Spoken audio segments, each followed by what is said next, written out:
Hello, everyone, and welcome to a Christmas edition of Girl, Geek, and a Gay. I am Jose, and here to my left, I have the beautiful Jaime. Hello. I want you to hit that timer. Good idea. Yeah, see, I'm Good smart. How you doing today? I'm doing good. How are you, Jose? Can't complain. How's your week? It was a good week. The holiday just happened, so happy holidays. Oh, yeah. Merry Christmas. Merry Christmas, Merry Kwanzaa, Happy Hanukkah. Yeah. Everything in between. All of those. What else do people celebrate? I don't know. Happy holidays. Yes, that's why I said happy holidays. I'll just start with this because Jose got me Turbo Man, and I'm so excited. Yes. I don't understand why you like that movie so much. I don't either. But I like Turbo Man. He kind of looks like Iron Man, obviously, but it's really cool. I don't know. I don't know what the fascination is with it, but it's awesome. So thank you. You're welcome. I really appreciate it. Who loves you, baby? You do. Goddamn right. Stop. Don't you forget it. Stop. People are listening. Oh, also in the back, we have Adolfo just lurking around back there. Kinda. You can't see him, but he's back there. Doing what he does. He's not in the typical place behind me. Yeah, he didn't want to be on camera anymore. He got self-conscious. Oh, sorry. Not knowing we all enjoy the view. Yes, we do. How was your week? Not bad. Work was really slow. Okay. So, I imagine that since people are getting time off for holidays, they're not unloading containers, so I don't have anything to move until containers are emptied. Yeah. So I got a lot of time off. Wow. I got to sleep a lot. Yes, and you look well rested. Thank you. I tried. You look good. You're glowing. Well, I'm just sweating because I'm fat. I have to walk some stairs. Stop it. No. Stop it. No, but other than that, I took notes. Look at that. Impressive. Look at that. And you have the check marks going. And I have the check marks, like headers. Yes. That way I could. Go ahead. Was that? That way I could just. I have like the headers and then the article right under it, like the article I wrote. Yeah. You should be a writer. I should be a writer. I have a blog or something. I just need to make time. That's my biggest issue because I get home and I just want to go to sleep. Yeah. And then I wake up and I have to go back to work and I'm just like, fuck. Yeah. I fucked up. Yeah. Well, you're gonna have days off, so that should be good. Yeah. So you can make sure to get your rest. But yeah, yeah. Yeah, I just have to manage my time between sleep and bitches, you know. Yeah. It's how I roll. Wow. This show being one of the bitches. This show is definitely the big bitch, the bottom bitch. Wow, the bottom bitch. Head bitch in charge instead. You're dumb. What'd you do for the holidays? Anything? I avoided family. You what? Avoided family. Avoided family. Yeah. I thought I heard you say you voted family. I was like, what does that mean? Oh, like a pro. I'm just glad family doesn't listen to this. Wow. No, I had to go to my mom's though to drop off her Christmas gift. I got her the Watch 4. Oh, okay. Because she's bougie. Oh, got it. She wouldn't want like. Not the rose. Yeah. No, I got her the black one. Because, like I even asked her too. And right before I hit buy on it. Because I was gonna surprise her with it. Yeah. But right before I hit buy on it, I was like, hold on. I know my mom because I was gonna get her the rose gold. Yeah. And like I texted him, I'm like, all right, so I was gonna surprise you, but you're picky as fuck. So well, what color do you want? Okay, so she chose black. You thought ahead. Oh, That's good. Yeah. Because again, she's picky. So I have a Watch 4. And I would just recommend. I'm not that fancy, but I would recommend getting these little like plastic guards from Amazon. I like your shirt, by the way. Thank you. I appreciate it. I figured it's kind of seasonal shirt. Yeah. And I talked about your shirt earlier. It's a Miles shirt, so that's pretty cool. But no, yeah, I have the Watch 4. So just get some of these plastic guards for it, definitely, because you don't want to get it scratched up. You know what? That's hers though. That's on her. I mean, they're cheap on Amazon. I got her the watch. Yeah. No, but also like a lot of the podcasts I listen to have gone on vacation. Damn. So I have YouTube Red. So I've been watching just stuff on YouTube. Yeah. But what I've noticed is that YouTubers started just incorporating ads into the show. Oh, okay. So you got YouTube Red. So I wouldn't have to sit through ads. And now I just have to listen through the YouTubers give the ads, and they're not that good at it. Some of them are, but it's very rare that you have a good commercial. Because one of the things about influencers and YouTubers is that they seem so fake in front of the camera. Yeah. You know that smile they give, especially TikTokers. Right. TikTokers seem the fakest because they got like this weird smile on their face as they're doing these weird dances, and it just looks fake. Because I'm imagining them before and after they hit record. Yeah. So just like, okay, I gotta get this. All right, it's on. And then like that big smile, and then the what's it called? Night at the Roxbury head shake. Oh my god. Yeah. You know what drives me crazy is watching people disturb traffic just to dance or something. That I understand that they're excited to do it. But it's like you're blocking traffic, or you're like at Disneyland, like dancing in front of all these people, and I was like, "We're here to Disneyland. We're not here to see you do your TikTok at Disneyland." So just you reminded me of that. We're not here to ride that, okay? We're avoiding that. Yeah. But yeah. So, want to talk about today's show, shall we? Sure. Let's talk about it. All right. So today we got Doctor Who. Yep. Special for you, Angie. She said, or you said, you were going to start watching... Angie said. Yeah, Angie said you're going to start watching Doctor Who. So I am curious if you have, and I want to hear your wrong takes on it. Oh, my God. Yeah. Well, I mean, she mentioned, what, season 3? Yeah, season 3. With? So that's David Tennant. Yeah. I think the first episode's the one with David Tennant and Donna Noble. Oh, that's a good season to start on. Yeah, because right into that, I think episode 2 is Martha Jones. Okay. Because Donna doesn't stay on the TARDIS. Yeah. All right, so... Let us know what you think, Andy. Yes. So Doctor Who, we have news today. Yep. We also have... Well, we got quite a bit of news, too, because since we took a... We didn't do news last week because of Spiderman. Right. Which I was still not done talking about, by the way.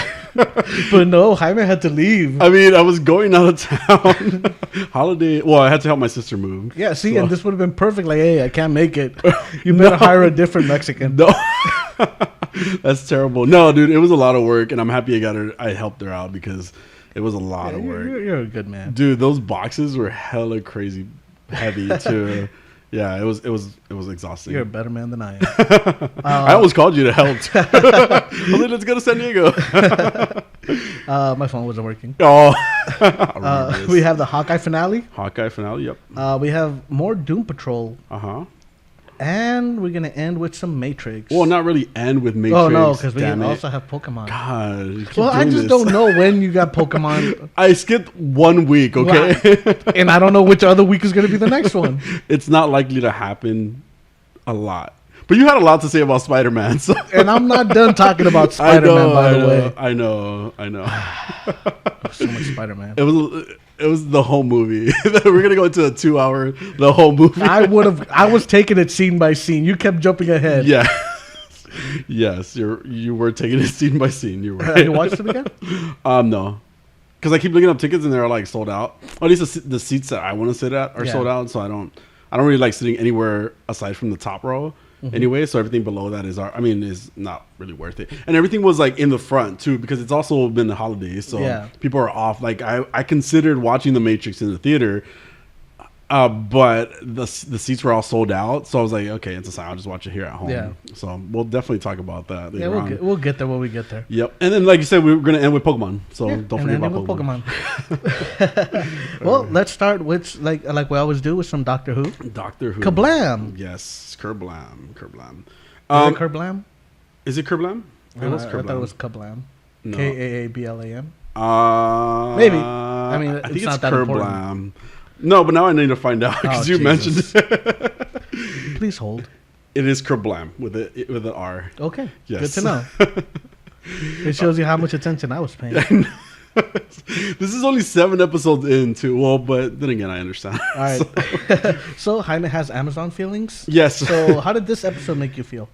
This episode made me feel like whatever. Yeah, I mean, I wasn't like super impressed with this episode, I guess. And there's not a lot I feel like I can really talk about in this episode because it was just it was literally Amazon, like that's what we're talking about. And this is what we talked about last week too, in regards to like how real it gets, right? And like being too on the nose with certain things. And I think that's where it kind of, it's getting boring, for me.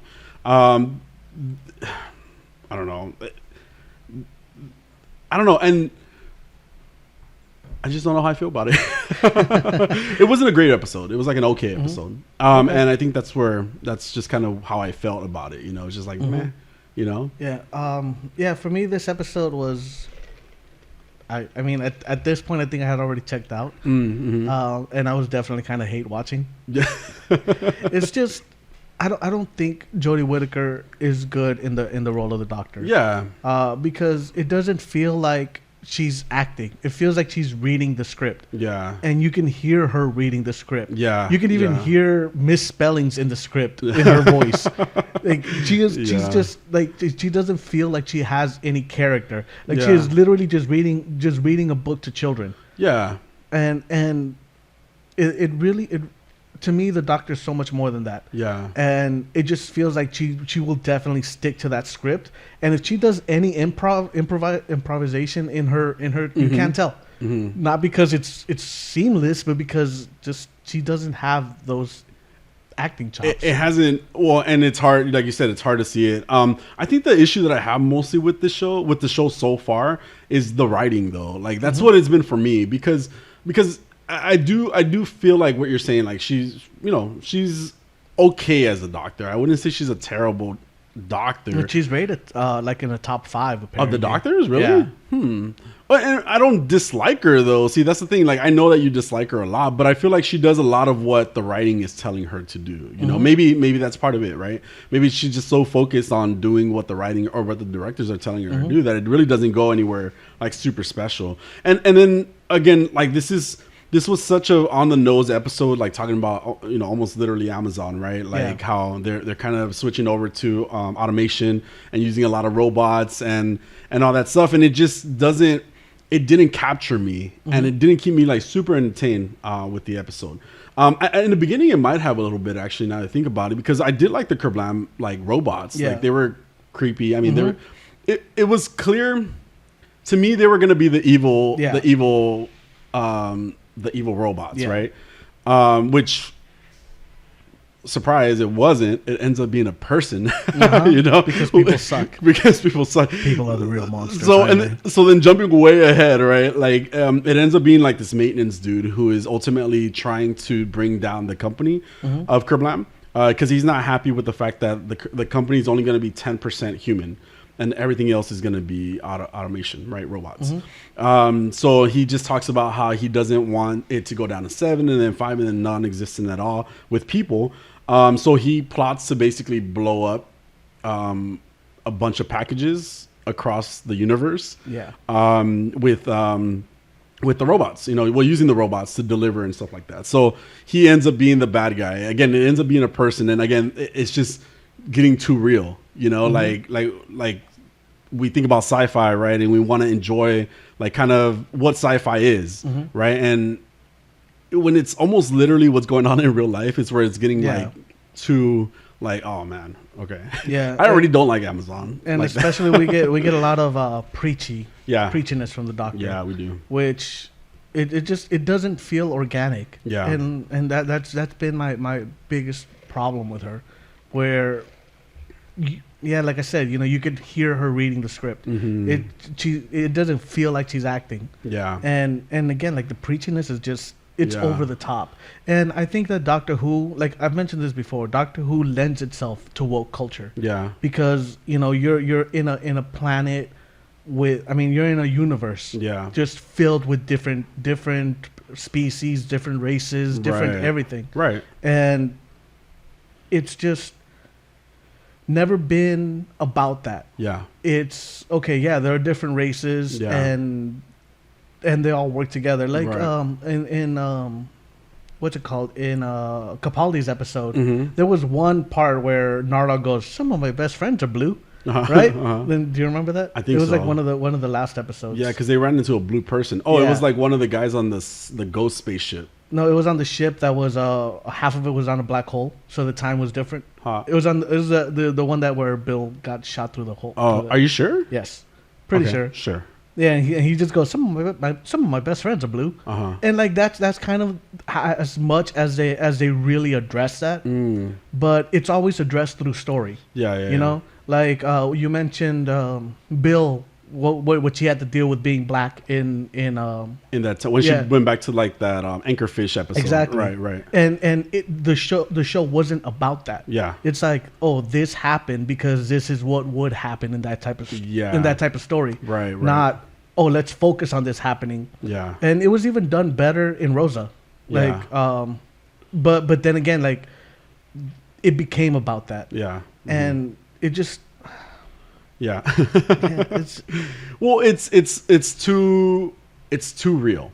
And I think that's and too preachy. Because she does go on to like lecture like the guy who's blowing people up. She goes on to like lecture him about how, you know, he's doing the wrong thing. It's not the way to handle it. And it's a lot of telling and a lot of preaching, but nothing to stop him. And she's supposed to be a hero at the end of the day. You know, she's not doing it. But I just go always back to the writing, you know, and I know I get what you're saying about her, but I mean, I get what you're saying about her. If she doesn't have that, like that type of, gravitas. Yeah. That the doctors have, you know, all the time. I don't hate her. I really don't hate her. I do think that like a lot of what she does though is maybe exactly what they've told her to do, you know, and that's all it is. Yeah. You know, and she's just following directions. And this is something that I think about all the time too. It's like the new innovative thing was, you know, going from a typical, like what the doctor's been, you know, a white man, and you know, the new innovative thing was, you know, putting a white woman in that role. You know, it could have been so many other things, I feel like. But I don't feel like it's her fault. I do feel like a lot of the story just needs to come back to like sci-fi, you know, because we don't watch this to think about our world or necessarily think about what's going on in real life. You know, we just want to see something more. Yeah, and especially because I think that the people that are watching Doctor Who already feel that way. So even the people that feel that like way, the whole wokeness, yeah, right? like the whole wokeness, like the whole acceptance, like everybody watching that show can be like, yeah, I get it, I know. Yeah. Like, why are we talking about this? Yeah. And the people that this show is trying to preach to aren't watching this. So you're just talking to the people that already feel that way. that already feel that way and don't want to hear this. Like, they just want their sci-fi story. Yeah, they want a cool character. Not, they don't want to be preached to. I don't think anybody wants to be preached to. In that manner. Yeah, and one thing that like the villain's always kind of a person right now. You know, again, monster people are the real monsters. Yeah, but it's kind of boring. You know, like it's kind of well, we had Toothface. Toothface. Toothface. Okay. That one person. That one monster thing. No, I agree. Because in the Rosa episode, it was a racist greaser from the future. Greaser from the future. Yeah, that was real. In the last episode, the Demons of the Punjab, where it was like, what was he, Muslim? No, he was Indian. Was he Indian or was he Muslim? I think he was Indian. So an Indian guy ended up being the villain. In this one, it ends up being the maintenance guy. And the robots are like trying to be saved. You know, like it's too many real people. You know, and then you could think about even in Kerblam as well. There was the CEO or the guy that was in charge of the company. He was kind of an asshole. So that was another villain. But he wasn't a villain though, because like he even mentions like, oh yeah, I know that something was wrong. I've been trying to stop it towards the end. Right. So I mean, he was just an asshole. Yeah, not really a villain. Well, in what about the arachnids in the UK? It was another person. He was a villain because everybody was blaming the spiders at first, but then that guy ends up being kind of like, oh well, he's an asshole for shooting the spider. You know, he was the asshole in the end. You know, but same thing. It's just too many real people, not enough sci-fi in this show so far. But I would hate the third Doctor. The third Doctor? Yeah. Oh, like the original third Doctor? Like John Pertwee. Oh. Because his TARDIS, like he gets stranded on Earth, and they take away his ability to use the TARDIS. Like they lock him out of the TARDIS. So his episodes are all on Earth and not really. It's more like, I can't think of a show to compare it to. Yeah. But yeah, like he's just dealing with stuff on Earth, and even that felt a little more sci-fi than this. Like, come to think about it, there was a lot of opportunity for this Kerblam episode that was missed out. Those robots were creepy as fuck. Yeah, you know, they could have just been. But it's all been misdirect. Yeah. Yeah. And it feels like very M. Night Shyamalan-y. Yeah. That's a good word. What a twist.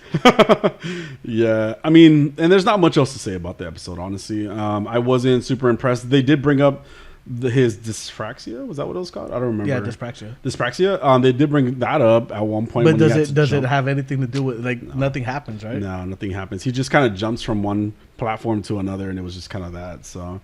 Yeah. Like every once in a while, they're just like, "Oh, Ryan has dyspraxia. We should write that in." Yeah. Oh, damn, I forgot. Have him jump a platform. Yeah. Have him climb a ladder. Yeah. Because that's the only time. And let him complain about it, and then that's it. Yeah. We do lose. There's too many characters going on still. I mean, that can't be helped. I feel like. I mean, unless it does get helped later on, but I don't know so far. Yeah, I guess we'll see it the next episode. All right. Actually, they are currently holding Doctor Who auditions. Oh, yeah. Cool. So, I mean, we might have a new Doctor announced soon. That's pretty cool. I'm excited. Yeah. Yes, I'm excited to have a new Doctor, and I'm excited I really hope for that better showrunner. Yeah, honestly, because I don't mind giving Jodie Whittaker a try. Yeah, but it's been to me. She just hasn't proved that she could play the role. Okay, because, like I've said, even in episodes I didn't like with prior Doctors, they haven't been the issue. Like it's never been like, oh man, Matt Smith was terrible in this episode. Yeah, it's like, oh man, this episode sucked. Yeah, you know, like and same with Capaldi. Like Capaldi always brought it. Yeah, and every time he said, "I'm the Doctor," you're like, yeah, you are. And I think I'm feeling ill. But funny, every single time, like even Christopher Eccleston, and he always said it like with such a jovial demeanor, like I'm the Doctor. Yeah, and it's like and same with Tennant, and it was so good. Every time somebody says I'm the Doctor, it's like, oh yeah, you are. Yeah, you know. And when she says it, I'm just like, are you though? One really good thing that I think is hard to notice in the episodes, but I really noticed it in the episode with the Pating, and also the episode the Arachnids in the UK, the music. I don't know if people pay enough attention to the music to like really engulf yourself in it, because the music, the intensity, and the way it like kind of vibes through the episodes, it's really good. But you've got to really pay attention to it. The only reason I heard it is because I was on the treadmill, and I was listening like at my headphones. No, my speakers on this thing, like on my tablet, play like amazing. So I was hearing like the music a lot, and I was like, wow, like it did create this intensity to the episode, especially the Arachnids in UK. Like it created this intensity that I really enjoyed. Watch, and maybe that's why I like the episode a lot. Maybe because I remember Murray Gold, who did the music prior to this, was really good at scoring the episodes. Oh, cool! Yeah. And like Matt Smith's episodes, like you know, whenever you had a certain character on screen, it would play like their theme, but it was kind of subtle too, as opposed to just like blam in your face. Yeah. And I always enjoyed Murray Gold as scoring the show. Yeah, so maybe just something to kind of listen out for in the next episode too. So listen. All right. There will be spoilers for Spider-Man No Way Home coming up. Right. So proceed at your own peril. Yes, I guess. Yeah, they're pretty big spoilers, so we just want to make sure. Just skip the Spider-Man news that we have. Yeah. You can listen to everything else in the news if you like. Just skip Spider-Man stuff. Good luck figuring out which part is which, though. We'll put timestamps on Instagram. Okay, there will be timestamps on Instagram. I'll add them to the episode someday if Jose lets me. You can add it. You guys are the ones posting the episode now. I don't know. No, you're right. We are. Yeah. Okay. Because I had no idea last week's episode posted, actually. Wow. Until it just automatically downloaded, and I was like, oh, I got so excited. Like, oh, we have a new episode. Spoiler warning. Spider-Man stuff. Spoiler alert. Spoiler alert. Right in the Geek News. So FYI. Yes, not the Gal Gadot part. All right, moving on. News. We got some news Geek this news. Time. I mean, not all of them good, but news. Well, I said Geek News. Oh, Geek News. I thought you said good news. No. Yes, Geek News. Splinter Cell remake is in the works. Did you ever play Splinter Cell? I think we've talked about this. I don't think I have. I'm pretty sure we have. I mean, we've talked about this. I'm saying like I'm pretty sure I didn't play it. Okay, Splinter Cell, one of my favorite games of all time. It's a stealthy game, right? Yeah. Okay. And they're remaking the first one. There hasn't been a new Splinter Cell since 2013. Oh, which was Blacklist, like a while ago. Yeah. And it actually sold very well, but the studio just stopped making the games. And this is Ubisoft. Yeah. So they finally have confirmed that there's a new Splinter Cell remake at Ubisoft Toronto. The first Splinter Cell release since 2013, Blacklist. Splinter Cell, just that whole covert ops thing has just been so cool for me because one of my favorite things to always do in the games is try to get through an entire level without even interacting with anybody, like without knocking anybody out, without hitting anybody, like just without being seen, setting any alarms off. And to me that's just so much fun, watching how characters move, and I'm really excited about the Splinter Cell remake. Cool. Moving on a little further, we have news in the Harry Potter verse. I don't know if that's a thing, but I'm trying to make it a thing. So Harry Potter verse, people who use it. Harry Potter verse. You can just say Potterverse. I guess it doesn't have the same zing to it. Yeah. Okay. Potterverse just sounds like a weed store in Colorado. Okay. But it seems to be that J.K. Rowling and Warner Brothers are in talks to develop more projects in the Harry Potter world. We would love to develop more original Harry Potter series, and we regularly talk to J.K. Rowling and her team. Whatever we do has to be true to the canon and true to the ethos of the wizarding world and who Harry is, said Anne Sarnoff, the CEO of Warner Brothers. So, I mean, are you a big Harry Potter fan? I am. I could say I am. Okay. I really enjoyed like the first 8 movies. Damn. There was 8 movies. Yeah, but of course it was released across time, which I guess it wasn't that bad. During most of the pandemic, I think I'm pretty sure I watched them again because I was just really interested in watching them again. Okay. Plus, I mean, we've heard about Megan and how much she loves Fantastic Beasts. Yeah, I haven't seen it. I haven't seen that yet. I was actually looking for it the other day, and I couldn't find anywhere that I could watch it without having to pay extra. Yeah, because the new one is about to be released, and I didn't really read into it, but all I remember saying was since Johnny Depp was replaced by Matt Mikkelsen. I was gonna say, so I'm like, Megan, you're wrong. Yeah, I was gonna say, sorry to call her out like that, but no, Megan, you're wrong. She won't listen. No, she won't hear me. That's why I'm being so bold right now. She's not here to slap you. Exactly. No, yeah, I saw that too. So he has been replaced. Like, yes, he's not in the movie. Yeah, because I saw the trailer for it, and he's not in it at all. He's not in well, it. I mean, it's a trailer. Because I think that he might be in it a little, like in the beginning, because he did shoot some scenes for it. Oh, okay. Before he got let go. Yeah. Although he's still getting paid the full price because of his contract. Oh. Wow. So he didn't have to do them. I think he was still getting like $10 million. Yeah. Yeah. Wow. Crazy. All right, so moving on. What kind of name is Mads Mikkelsen? Well, what kind of name is Mads? I'm assuming it's a foreign name. Well, no, I'm saying like Mads. What? Okay. Yeah, I don't know. I was just curious. I looked it up right now. I was like checking out his name. It's like Mads, Mads. Yes. Yeah. Shut up. We have some Letitia Wright news. Oh gosh. Sources are reporting that Letitia Wright does not want to return to the MCU over vaccine mandates. Okay, bye.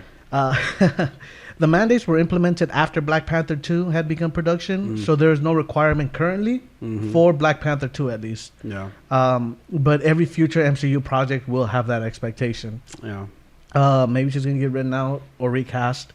There have been thoughts that she might be recast. Yeah. I mean, it's sad to say how much of a mess it seems like this movie is. Yeah. It is. It's sad to hear. Yeah. It's sad to hear and it's sad to say, like you said. Yeah. I mean, I was really looking forward to seeing what's gonna happen with the Black Panther stories, but it's like at this point, it's like just too many things going on. It sounds like they're gonna have to pull back on it quite a bit for sure. Yeah, I mean, the fans seem to be so upset at her that they're even asking Marvel to recast T'Challa. What? Oh, yeah, like, wow. And you know what? I love Chadwick Boseman. Yeah. He has never been bad. He was never bad in any of the projects he was in. Right. Even bad writing. He was a fantastic actor. Yeah. And it's really sad to say that we lost him way too soon. Yeah. But I don't think it's fair that we won't get another T'Challa story. Yeah. Because T'Challa, sadly enough, is a lot bigger. Like, the character is a lot bigger. Because can you imagine, like, oh, we're never going to recast Superman because of George Reeves' death. Mm-hmm. And Marvel has said, like, we're never going to cast a new T'Challa in front of the camera, which I think that's a bit asinine. Like, well, I mean, I feel like the stories can be told anyway without necessarily like it could be in the spirit of T'Challa in a sense. What I mean by that is like you can still tell stories similar to the way that you would have told with Black Panther or with T'Challa, just in like with a different Black Panther. I think it can be done, and I think it was okay to have been done. Because we kind of got that with Ant-Man, where we didn't get a Hank Pym. Oh, right. Ant-Man. We got Scott Lang. Exactly. So we did get a different Ant-Man, right? I was in high hopes for Shuri, of course, to become Black Panther, but now it's like it's just become this whole like snowball effect of drama, and it's like at this point it's okay. Like I'm okay as a fan.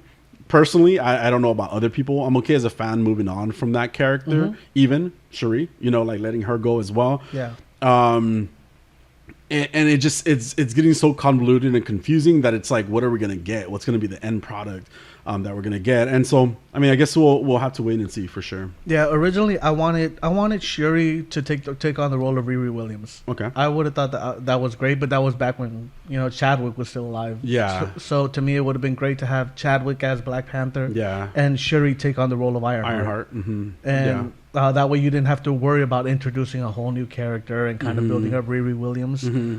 Oh, I got that comic book with Riri Williams in it. I'm so excited to read. I have so many comic books to read. Yeah. I have read none of them. You've been buying a lot, yeah. I'll get to it. Right. But I mean, I wanted to see more T'Challa stories. Yeah. And I don't mind getting M'Baku stories. And I actually think like I think his name is John David Washington. Okay. Would have been a great recast Okay. for T'Challa. Okay. He's Denzel's kid. Okay. And he's a great actor too. So I would have liked to have seen T'Challa recast. Yeah. As much as I love Chadwick Boseman, I think even he would have wanted to see the character live on. Yeah.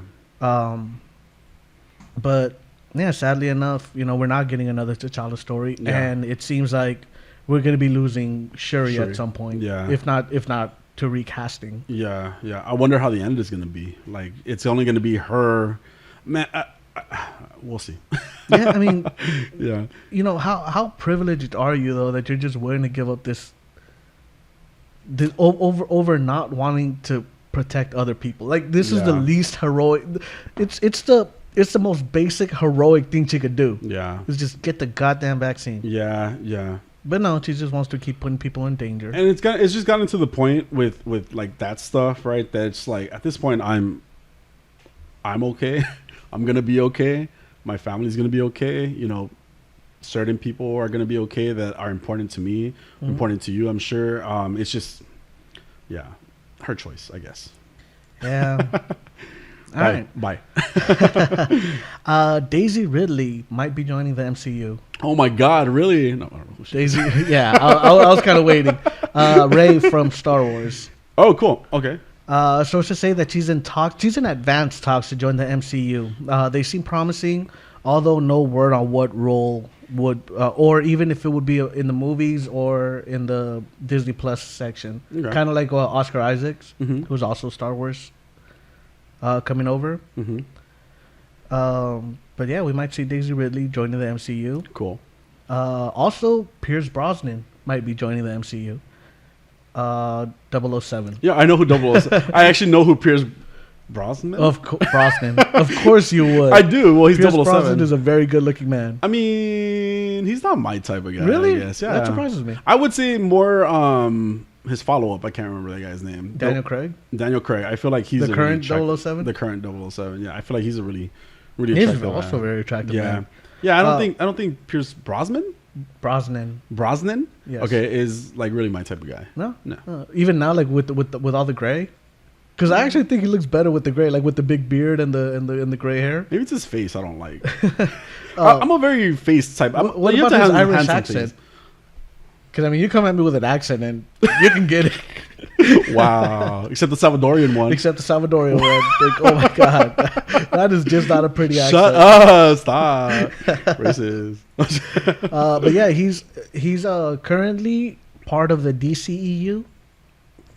because he's going to be playing Dr. Fate in Shazam. Oh, yeah. Okay, that's right. I remember. Yeah, so he's going to be playing Dr. Fate in Shazam. I mean, Black Adam. Yeah. But it looks like he's in talks to become a villain in Marvel. I could see him as a villain for sure. I was actually thinking, I'm like, he's going to be a villain. Yeah, he doesn't do it for me. All right. Other casting news. Anya Taylor-Joy is being courted by Sony to play the Black Cat. Oh. I actually know who she is. Okay. She was in that X-Men movie that was really bad. She was in that X-Men. She was Majik. Yeah. Okay. She's currently working on Mad Max Fury Road prequel, playing a young Furiosa. Even though, come on, let's be honest, Charlize could have still played that role. Yeah. That woman does not age. Yeah. She was in a movie on Netflix recently, The Guard? The Old Guard? Old Guard, yeah. And that was a really good movie. That was her, right? Yeah. Oh, yeah. I did enjoy that movie. Yeah. I think I was listening to the writers because it's also based on a comic book, but the writers were saying that they took away her powers because it was like, well, there's no stakes because you know that she's always gonna survive. Oh, okay. Like it wouldn't deliver anything. Yeah, I was like, okay, I get it. Right. Yeah. But yeah, so she was also Anya was also big in the Queen's Gambit. There's also something else she was recently, like they talked about her recently. I can't tell if it was just that or not. Maybe. I feel like it was something. Okay. I don't know because I just remember her a lot, like getting rave reviews for the Queen's Gambit. Yeah, no, but I mean, like something else that was recently announced that she was. Maybe it was a speculation, like video I was watching of people who could play certain roles in the MCU. That's what I was thinking. Sorry. Yeah. Yeah. So you already mentioned that you played Majik. Yep. In New Mutants. Yep. But Sony wants to cast her as Felicia Hardy in a solo Black Cat movie. Oh, they really want to cash in on that No Way Home success. But they're doing what DC is doing, where they're trying to split up like all the characters that were like, for example, that's a Spider-Man character, right? That's from a Spider-Man universe.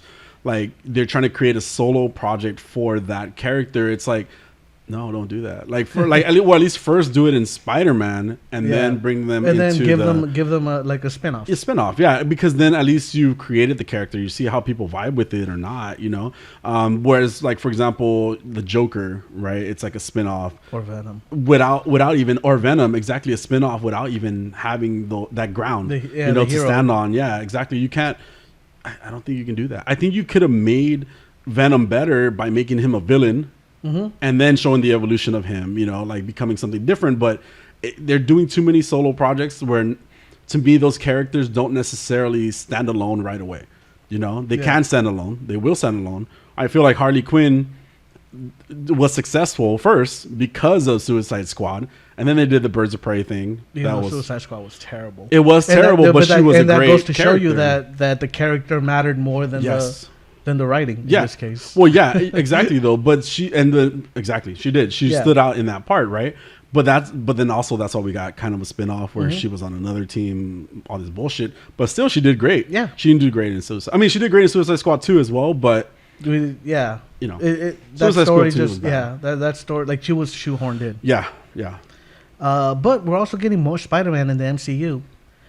Tim Rothman, the chair of Sony Pictures, said the deal with Marvel is a crossover pitch, so it's reciprocal. No, I'm sorry. He said, "So we lend one and they lend one, and that's how Benedict is, and that's why Benedict is in this movie. So we have one more lend back that's committed. So basically, you let us use one of your MCU characters, and we'll let you use Spider-Man. So they use Doctor Strange. So they use Doctor Strange in this last one. So he's like, so we owe them one more use of Spider-Man. Okay. So we get at least one more Spider-Man. Tom Holland. Yeah, one more in the MCU. Okay. But he goes, the thing that I can say, and this is actually the accurate scoop on this, which is that the two companies have a terrific working relationship. Now, yeah. I think it's a mutual hope and that would continue. Okay. It's a mutual hope that would continue. I mean, it makes sense. It makes business sense for them to like not have drama. Yeah. At this point, because I'm still mad about Andrew Garfield. Oh, I love that man.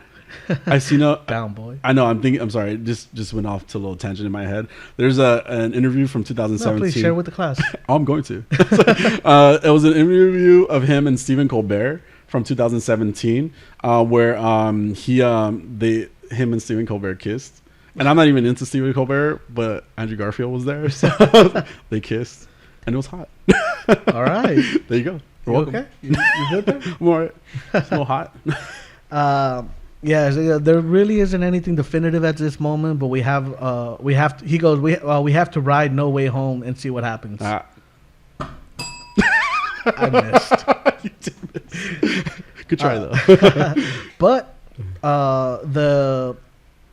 the success that we've seen with No Way Home looks like Spider-Man 4 with Tobey Maguire might be happening. It seems Sony is reconsidering making Spider-Man 4 happen, but in an animated style, similar to Into the Spider-Verse. Okay, cool. While there aren't much actual news, all we know is that Sony is thinking about going forward with this with Tobey Maguire and maybe Kirsten Dunst. But why Tobey Maguire? Like, why not Andrew Garfield, who came out to be like a bigger star from that movie than Tobey Maguire? I think that there was already the story was already kind of set. Because this movie was supposed to be released in 2011, and it got scrapped.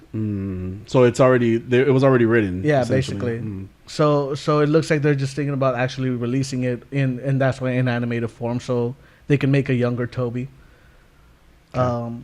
But even though Kirsten Dunst wasn't even confirmed for the fourth one, but Sam Raimi, the director, said he wouldn't do a sequel without her. Okay. But more Spider-Man news. It looks like Andrew Garfield might be taking over as Sony's main Spider-Man.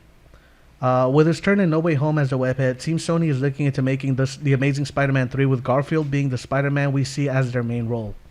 It just seems to make more sense because Tobey is 50, you know? And although I love Tobey Maguire, and I love Tobey Maguire mostly because he was my first. Yeah.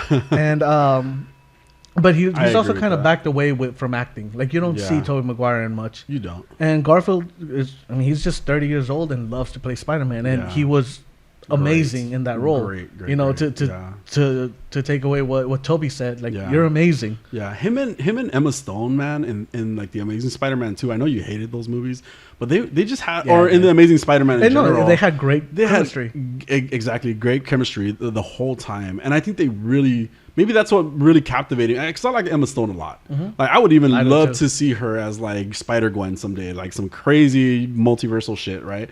But it's like, but they just made those movies so much for me. And then, you know, the tragedy, in case you haven't seen the movie, spoilers, but the tragedy that happened with Emma Stone, but it would be a great way to kind of revive a character if they did a Spider-Gwen. But Andrew Garfield. And you know what? You actually can, especially with the whole Spider-Verse opening up. Like, what's to stop that? She got trapped in Andrew Garfield's reality as Spider-Gwen. Yeah. It's going to get crazy. Yeah, and I would love that. And I think it would make a lot of sense to let Tom Holland stay in the MCU and put Andrew Garfield into that. And even through Spider-Man 4, introduce Miles Morales. Yeah. Especially if you're going to make it an animated movie. This is crazy and exciting because I love Spider-Verses.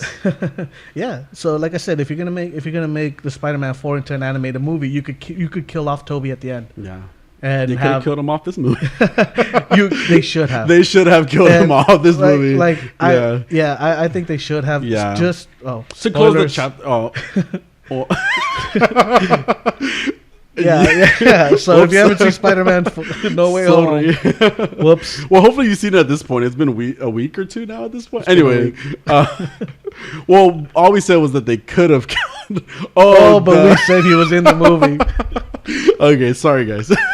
So spoilers. This is definitely going to the description. We got to remind ourselves of that. Yeah. So in the news. Yes. So 40 minutes in, like somewhere around 140.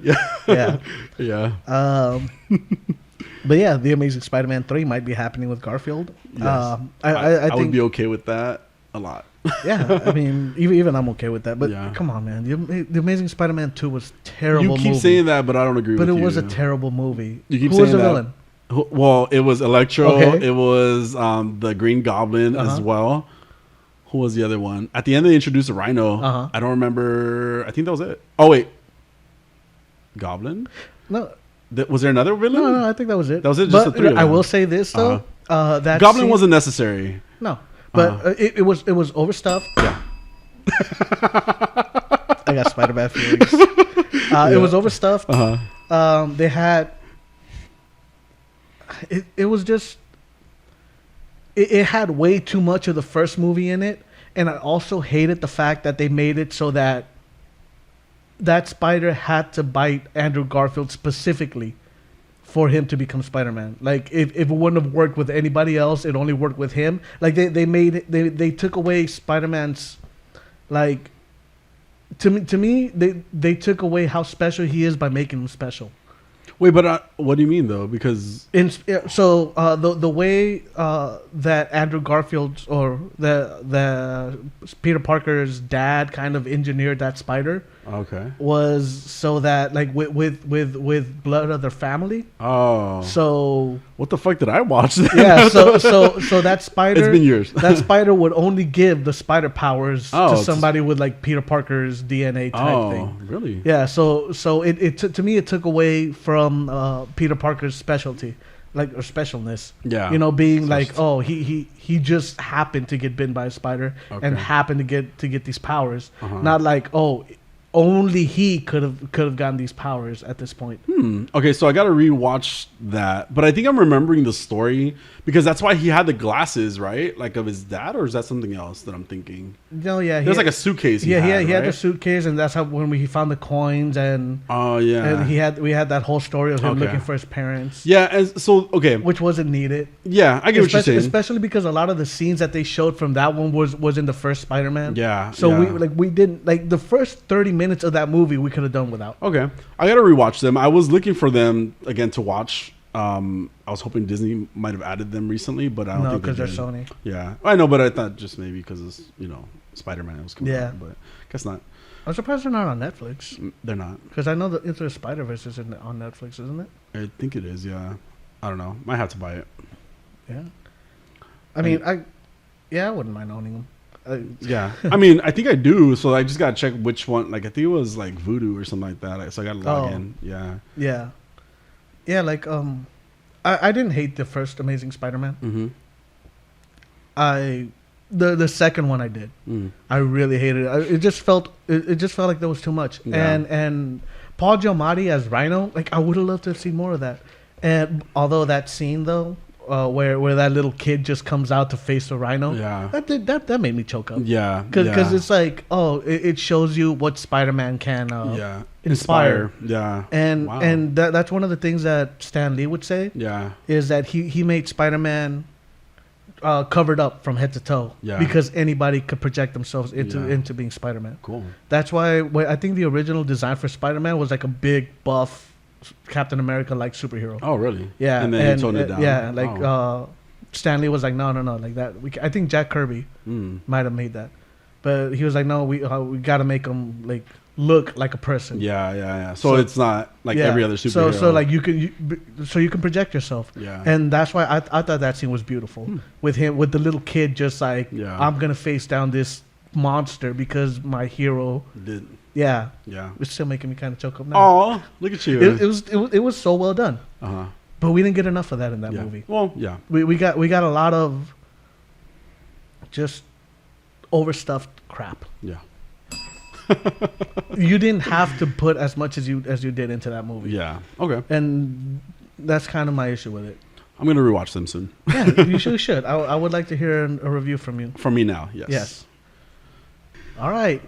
Gal Gadot. With you. I never went back and looked it up.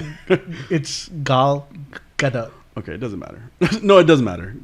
Gadot. It's Gadot. There is a T. But it's a big O. It's like the way you pronounce it is a big O. Anyway. With the trilogy of the Wonder Woman story coming to an end, it's looking like it will be the last time Gal Gadot will be portraying the Princess of Themyscira. The president of DC Entertainment said there's no insistence upon an overall storyline or interconnectivity in that universe. Insiders have said that Gadot's exit will Gadot will exit after the third Wonder Woman. That's sad because she's probably the best part of the DCEU right now. Probably, definitely. And and that's considering they got Wonder Woman 84. Yeah, that's considering that. I feel like Marvel it's probably gonna snatch up something like that, and because I would take advantage of that situation. And this is something that I've said about DC in the past. I mean, they could realistically set her up to be something bigger, right? Like more Justice League movies, things like that, right? But now we're gonna let her go, but we're gonna hire a new Wonder Woman to take the place of Wonder Woman, and it's like there's no consistency with the actors and the characters. It's gonna get delivered differently. We're not gonna have that same vibe or that same connection that we do with Gal Gadot's Wonder Woman. and I mean, I feel like it's gonna be a miss for them. Yeah, no, I agree. She is definitely the best part of the DCEU. Yep. And even though we've had lighter tone movies already, like Shazam and the Suicide Squad, but she definitely was carrying it for a time, because that Snyderverse was just crumbling, and people refused to see it. I mean, it's their loss at the end of the day. It's sad, and hopefully it's not the case. Hopefully they could keep her on. I would like to see more of her. Obviously. And Henry Cavill for that matter. I would like to see a Man of Steel 2. I know that they actually wanted Matthew Vaughn to direct Man of Steel 2, which is the director of Kingsman. Okay. And I think he's a great director. And like they interviewed him and they asked him like, "Oh, what would you have done?" And he goes, "I wouldn't have done what Snyder did." Like he goes, that dark theme worked for Batman. Like Christopher Nolan's dark theme worked for Batman. Right. It doesn't work for a character that's supposed to be hopeful like Superman. And I totally agree with that. Like I understand people that are like, "Oh, well, this is a more realistic Superman," but it's like Superman always stood for hope. Superman's been the Boy Scout. I wasn't even mad that he kills General Zod. Spoilers. I mean, it's been years. Nobody cares. Nobody watched that movie. Nobody watched that movie. I didn't see it, to be honest. I just heard that he died too. So okay. So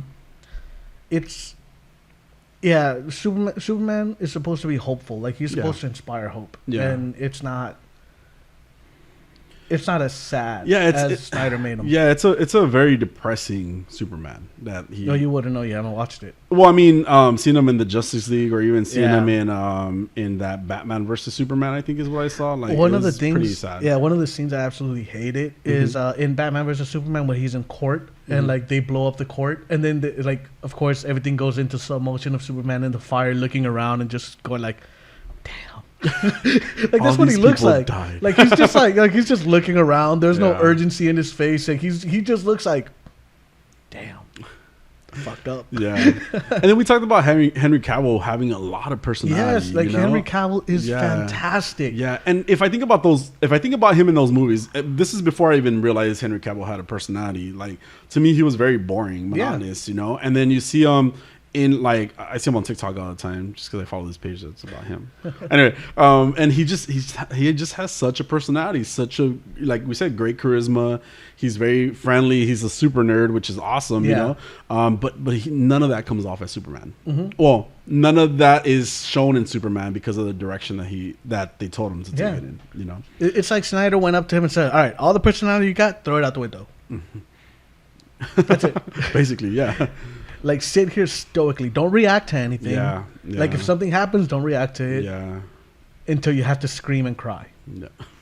Like that. That's really the only reaction you get of him. He was even better in Joss Whedon's version, where in the Justice League, where you get to see a little more personality from him. When I think like in his first appearance, when he's just like, I also believe in truth, and I believe in justice. And like it like that alone was already a better Superman that we got in Snyderverse. In the Snyderverse. Terrible movie though. Yes. All right. So speaking about General Zod, it looks like General Zod will be making an appearance in the Flash movie. It's unclear if Michael Shannon has signed on to reprise his role. I can talk. Yeah, sometimes. I'm assuming he will be, but I guess we'll see. It's slowly becoming a little overstuffed. It sounds like it already. Yeah. I mean, there's a November 4th, 2022 release. Yeah. Because we have Superwoman or Supergirl, 2 Flashes that I've seen. Who was Dr. Fate in it? Is Dr. Fate in it? Wasn't he? Yeah, that's what we talked about. Adam. Oh, maybe I'm thinking Black Adam. That's another movie that's gonna be overstuffed. Wait, no, I think Dr. Fate is also in Flashpoint. No, I don't know. I know he's in Black Adam for sure. Okay, so maybe I'm just confusing the trailers, but it just sounds like a lot of different things going. Who's the main villain for? We also got Michael Keaton. Oh, there you go, Batman and Ben Affleck as Batman as well. As Batman. I'm exhausted already. I have no idea who the main villain is. Yeah, because it doesn't seem very like who is the clear like. Well, I mean, none of them are villains so far that we've gotten. Well, I mean, Zod, which has just been announced, but is he going to be the villain of Flashpoint? I have no idea what they're doing at this point. Sinister Six, because I'm the fastidious 5.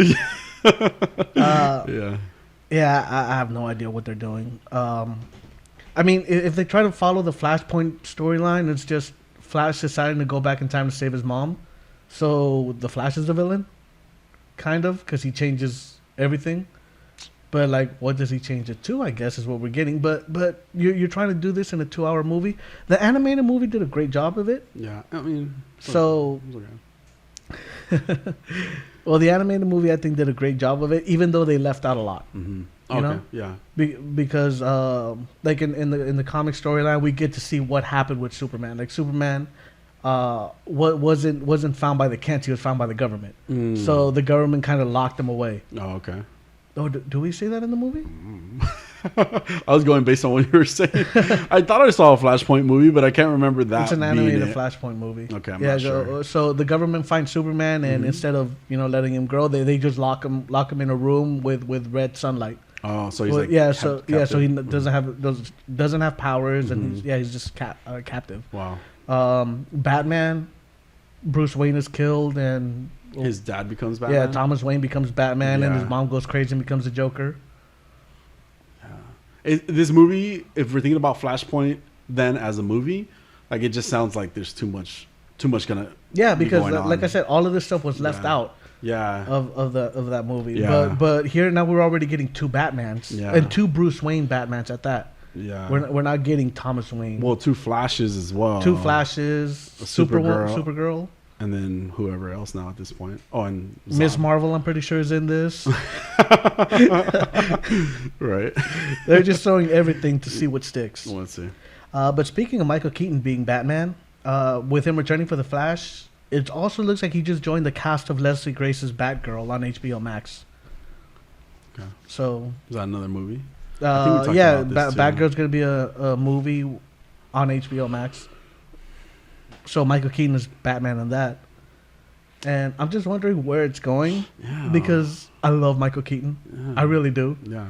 I don't know if he's going to be playing Batman or if he's going to be playing Bruce Wayne. Yeah. Like, this says Batman. This sounds like a big mess so far. Yeah, it's a clusterfuck. It just sounds like way too much. And like they're trying to do too much of the multiverse situations, which is funny because...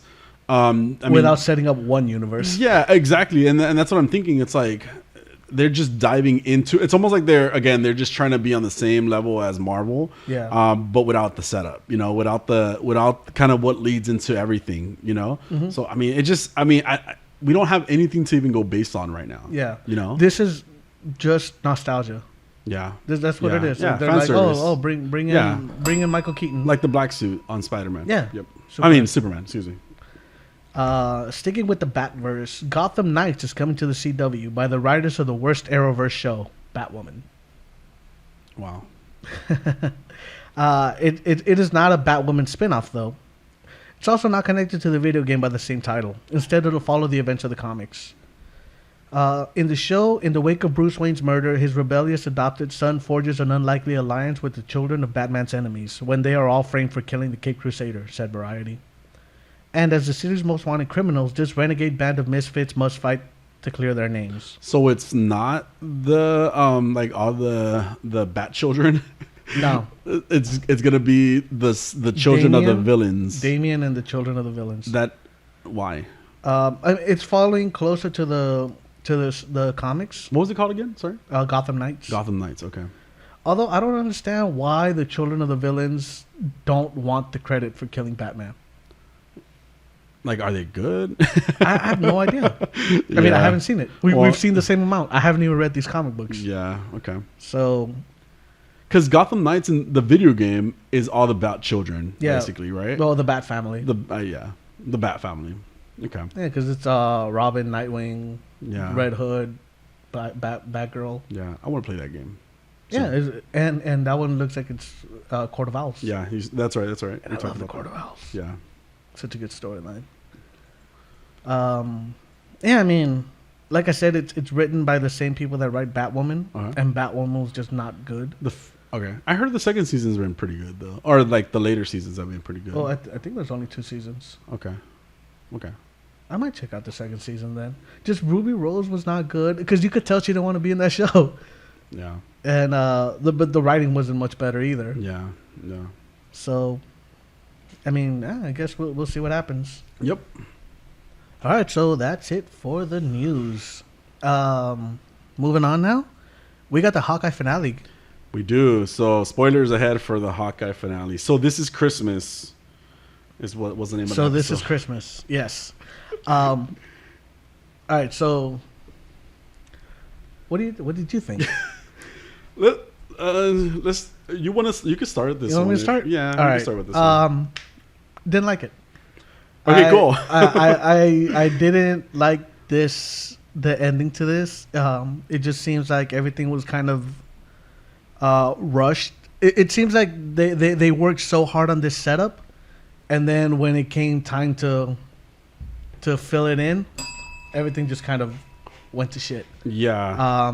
Everything just seemed rushed. I didn't enjoy it. I like the opening scene with Vincent D'Onofrio. Yeah. I like the way that shot that was framed because the camera angles. Okay. So like you see Vincent D'Onofrio and you see like the camera kind of like looking up at him, and then whenever it shows Eleanor, like the camera would look down. Mm-hmm. So it kind of shows how he's just towering over her. Yeah. It shows how threatening he is. You know. Mm-hmm. And then we have Eleanor, do her whole well, she quit. She basically quits on the Kingpin. Yeah. Yeah. The Eleanor woman thinks she could quit like this is Goldman Sachs. Yeah. Vincent D'Onofrio he's fantastic. And I really like him. So let me ask a quick question. Okay. I don't want to jump to the end. Is the eye twitch part of his acting?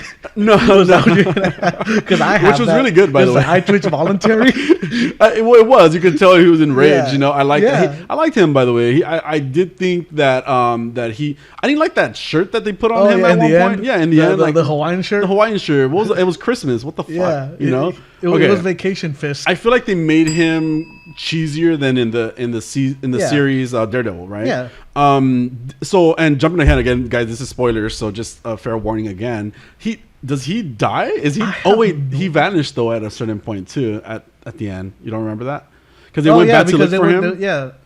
They went back to look for him, but no. That's when Maya found him. Maya finds him when he's taken off from that. So it seems like he died. Okay, and I'm jumping way ahead. Okay, so I know I'm jumping to it because I didn't like this episode either. But then again, I didn't like most of the series. So I the only episode that I really liked was, which one was it? The third one with Maya. With Maya, and then I think a little bit of the episode with Yelena in it. Like I was okay with those parts. I was Maya anyway. So he died, right? And well, let's just say he died, right? If this was a whole setup for him, a build up for him, and he died, it's like you took away the whole point of the series. Otherwise, why didn't you introduce him in episode 3? I don't think he died.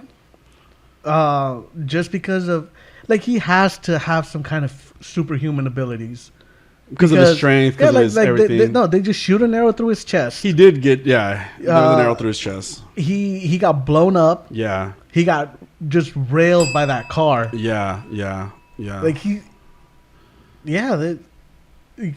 I don't think he died. I mean, it was gunshot. I hope he didn't die. Well, I hope he didn't die either because I'm hoping it's one of those hero things where they kind of shoot off to the side just to and then she just takes off. Yeah, on her. Maybe her series is going to be more focused around that. Okay, but then that's the problem right there. Okay, because the biggest villain that we had in this one would have been the Kingpin, right? Or who was the villain? Yeah, I mean, was it himself? Eleanor? Because even Eleanor being a villain, she ended up not really being a villain. She just got arrested. Look, I did not like this show. I honestly, it became my least favorite of the Disney Plus shows. And I feel like that even puts it below anything else that might come out next, because like I can't even say that the Falcon and the Winter Soldier, Echo, Moon Knight, She-Hulk, and Miss Marvel next. Yeah, I'm actually very excited about all of those. Those all sound really good, and I don't think that Hawkeye was the issue. No, definitely he was not the issue. But I feel like this story, this Kate Bishop, the setup to Kingpin, I feel like it just didn't do anything for what it could have done with Hawkeye. You know, even with Kate Bishop, you know, we could have had some growth. And yeah, she was sad that her mom was going to jail in the end. You know, like she was. I'm sorry, I know I'm fidgeting with it. Jesus Christ, you're like a child. Thank you for taking it away from me. I was gonna tear it apart, I swear to God. But I think it's just because honestly, I just looked at my notes and I have 0 notes. I have like literally they're partners now. Eleanor leaving the Kingpin. This series just didn't do what some of the other shows have done. WandaVision even cut short, you know, did much more with Wanda and Vision and the whole story than what we got from this. Honestly, it honestly became like really like the lowest for me. And I like Clint's the actor that plays Clint. Jeremy Renner. Jeremy Renner. There you go. Hawkeye. I liked him in this. Yeah, he was great. He was great. But he was him and Maya were the only saving factors of this show, because even Kingpin's reveal was really cut short. You know, like it was one episode. I wish we had got more of Vincent D'Onofrio. It could have been halfway through the episode, where even, you know, I don't know, we didn't get enough character development from even Kate Bishop. Yeah, you know. No, I agree. I did like the line where she's talking to Clint and she goes, "You showed me that being a hero isn't just for people who can fly or shoot laser out of their hands. It's for anyone brave enough to do what's right, no matter the cost." I like that line. Yeah, but yeah, you're right. This episode did not hit. Like, the ending was just not what it should have been. Yeah. It seems like I said, it seemed like a lot of build up, and then there was just nothing. Yeah. It definitely petered out. Yeah. This is. I was disappointed. Yeah. I was disappointed because I did like the first 2 episodes a lot more than, or the first 3 episodes a lot more than I liked the last 3. Yeah, and I could honestly say the problem wasn't the directing style, and I actually think that's what made me like the show a lot more. The way scenes were shot, the way things were framed, the way just all of those things that created a mood way more than the actors did in this case. Yeah. I really enjoyed that. I actually liked Jack Duquesne in this episode quite a bit. I found him funny and charming. Yeah.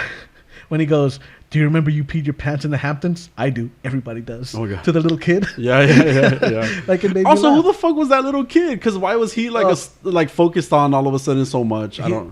He just came out in the first episode where because he's Armand Duquesne, like the third or something. Oh. And like, yeah, he was just like, "Oh, I'm gonna get all your stuff because you went to jail." Like, he was just being a spoiled brat. I didn't remember him like through the show. What happened to the fucking dog too? Tell me what happened to the dog. Well, at the end, not even at the end, but Jeremy Renner dude says, "We gotta walk that dog." Yeah. Well, he also takes him to his family. Yeah, I mean, it was like you said, it was a lot of build up, and it was like kind of nothing that happened in this at the end, you know. Yeah. So remember when you were asking me about what I thought about who the villain's gonna be? Yeah. So.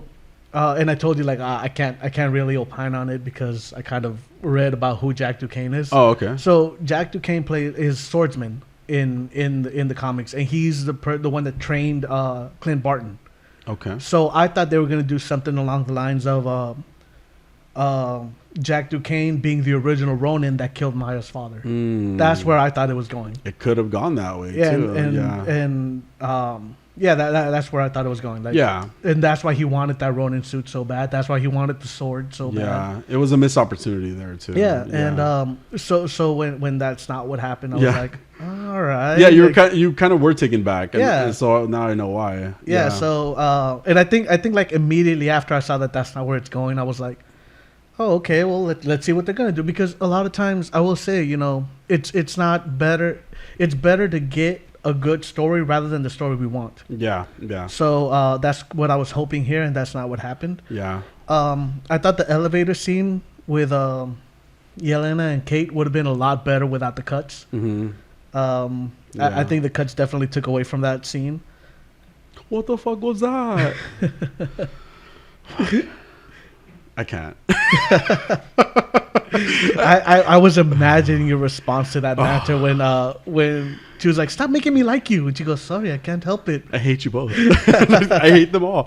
I don't know. Yeah. And it was a lot of that too. I like the scene where they were at least like fighting through the buildings, or through the building, like they were shown in different office spaces and they were fighting.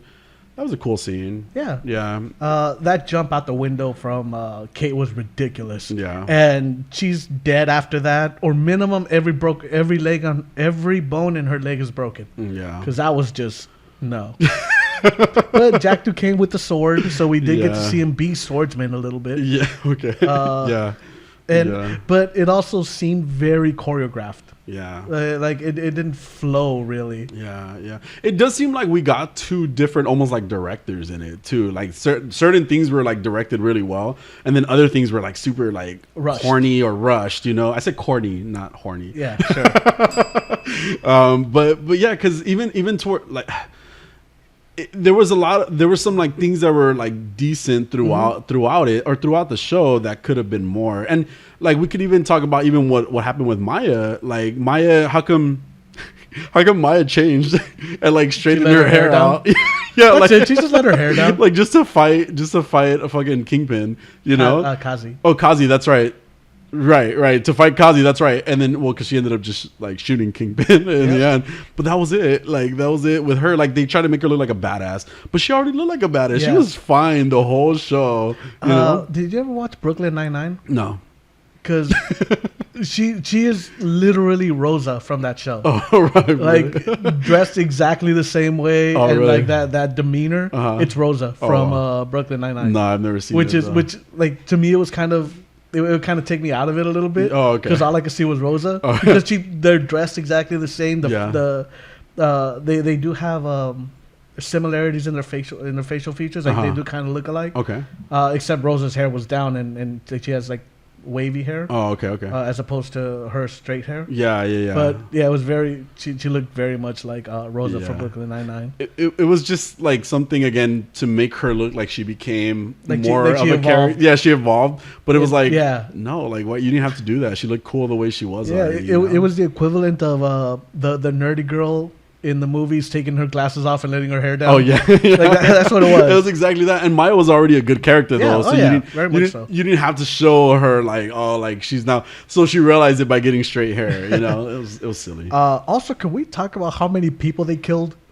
Yeah, because there's no way in the hell like Clint dropped the roof on a bunch of people. There was a lot. Dead. Yeah, there was a lot.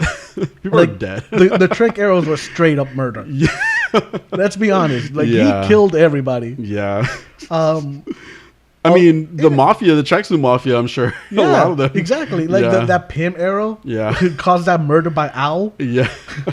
Yes. And then immediately he turns around and just blows a bunch of people up. Yeah. And it's like, oh, he hid behind him. The explosion was behind him. But that's not how explosions work. It was so casual.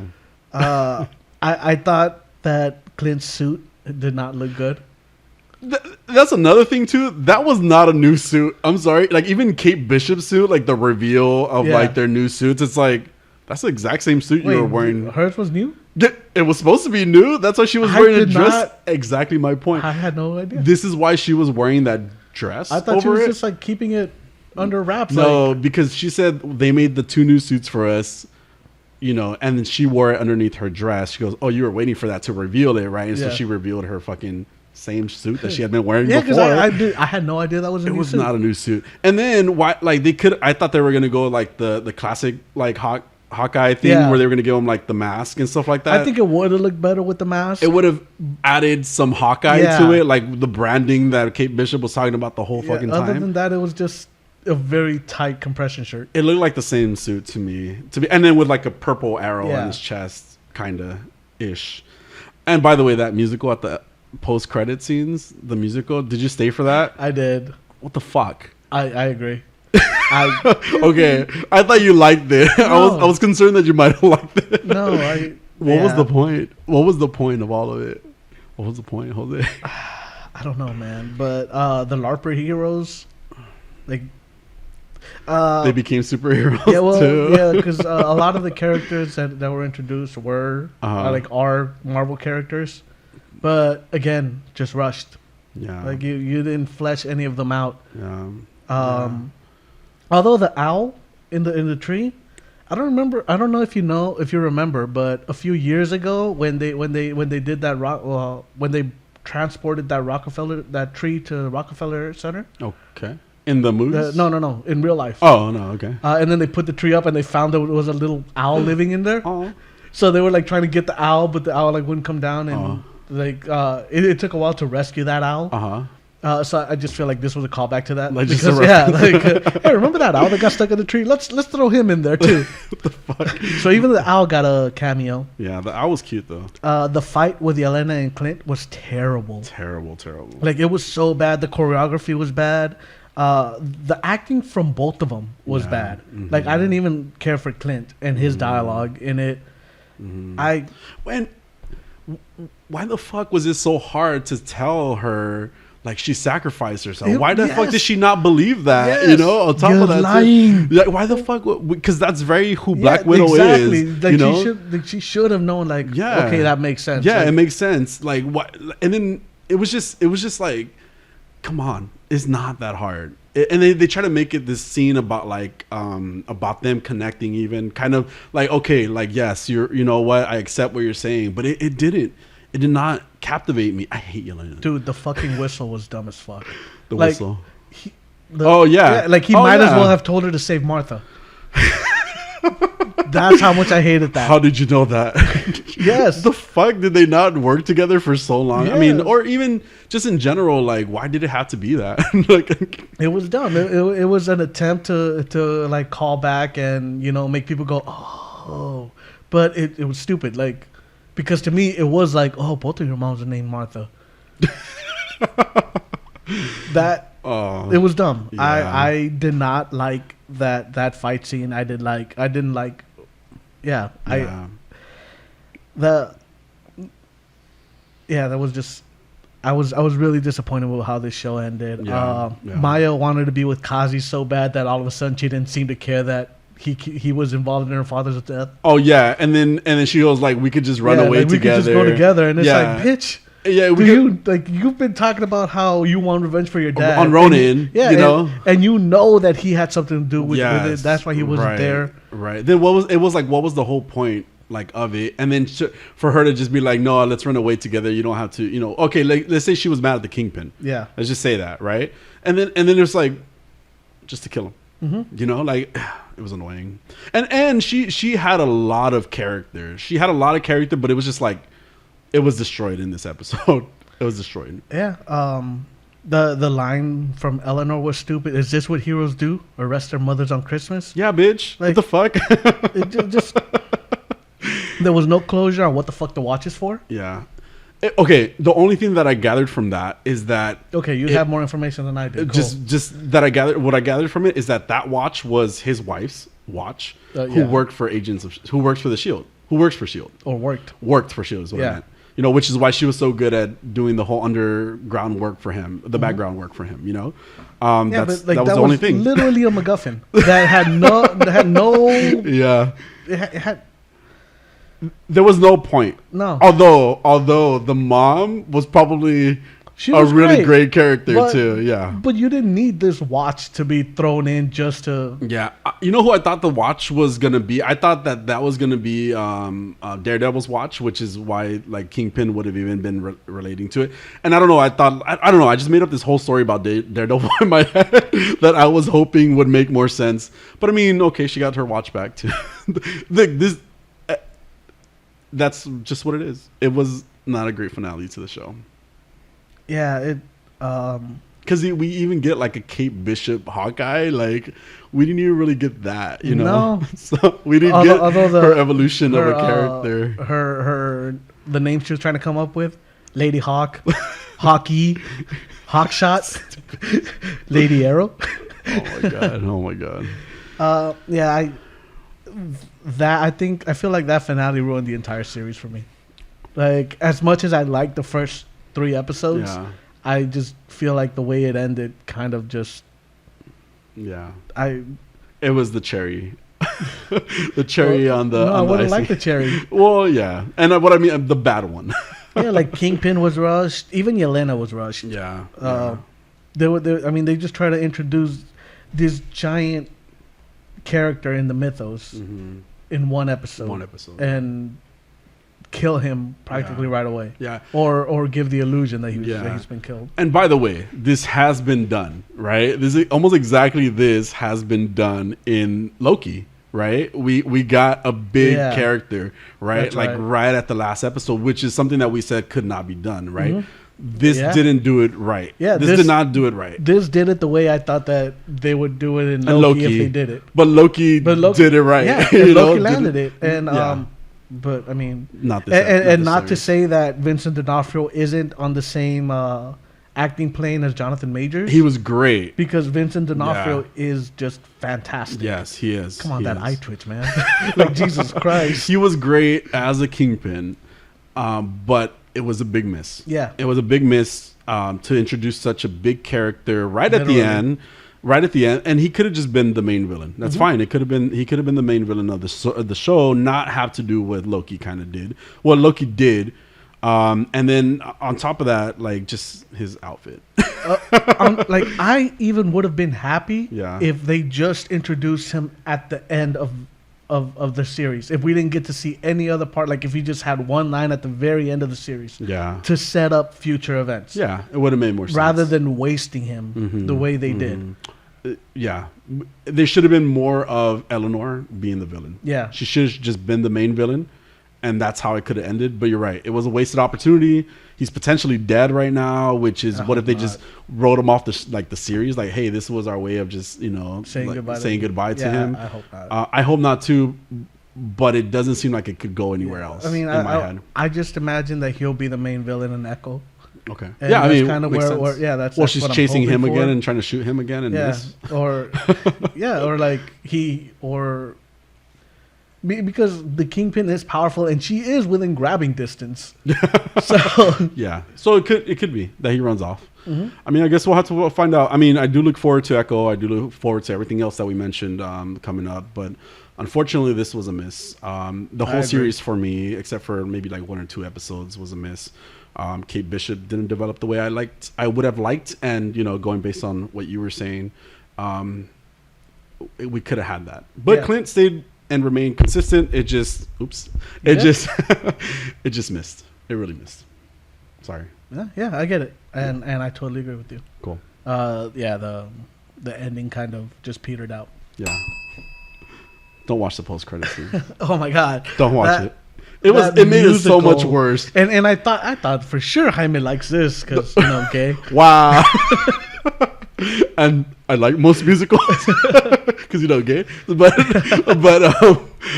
that oh my God, it was wait. So that one in the red shirt is supposed to be Ant-Man. Ant-Man, yeah. I swear I didn't even hear Ant-Man. Anyway, it was bad.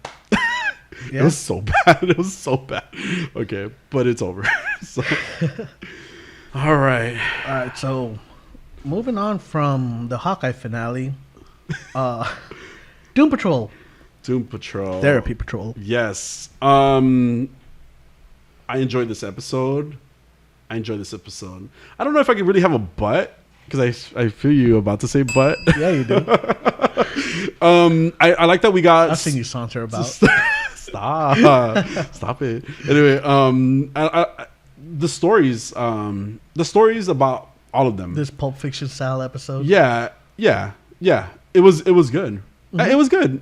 It was. I don't think it was really bad. It was it was obviously a different pace again. Yeah. Like it's like a second of like the pace because we're trying to get into the history of all of them and stuff like that. But I mean, just it was great to kind of understand them more. You know, like get to see more of them.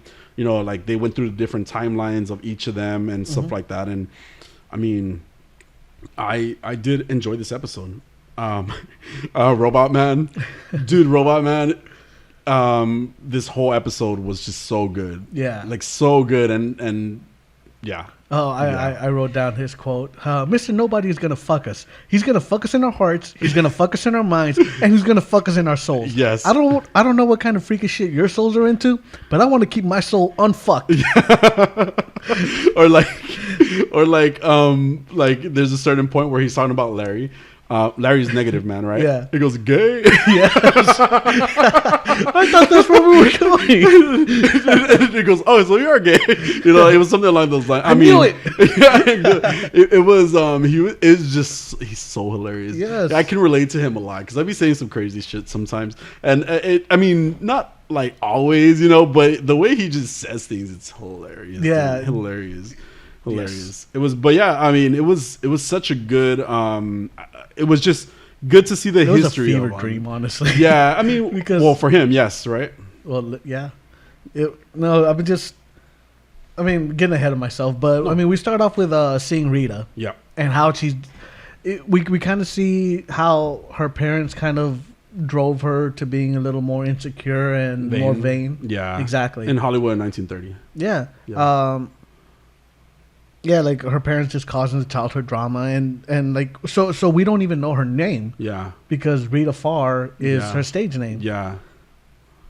Yeah, so her just kind of like you know, we see her melting apart and yeah. And the way she's trying to kind of calm herself down, like just I am, you know, Rita Farr. Yeah, I am Rita Farr. Yeah. And like Rita Farr has two hands. And yeah. So it's really interesting. It's kind of like that words of affirmation type thing that a lot of people talk about now. Yeah, exactly. You know?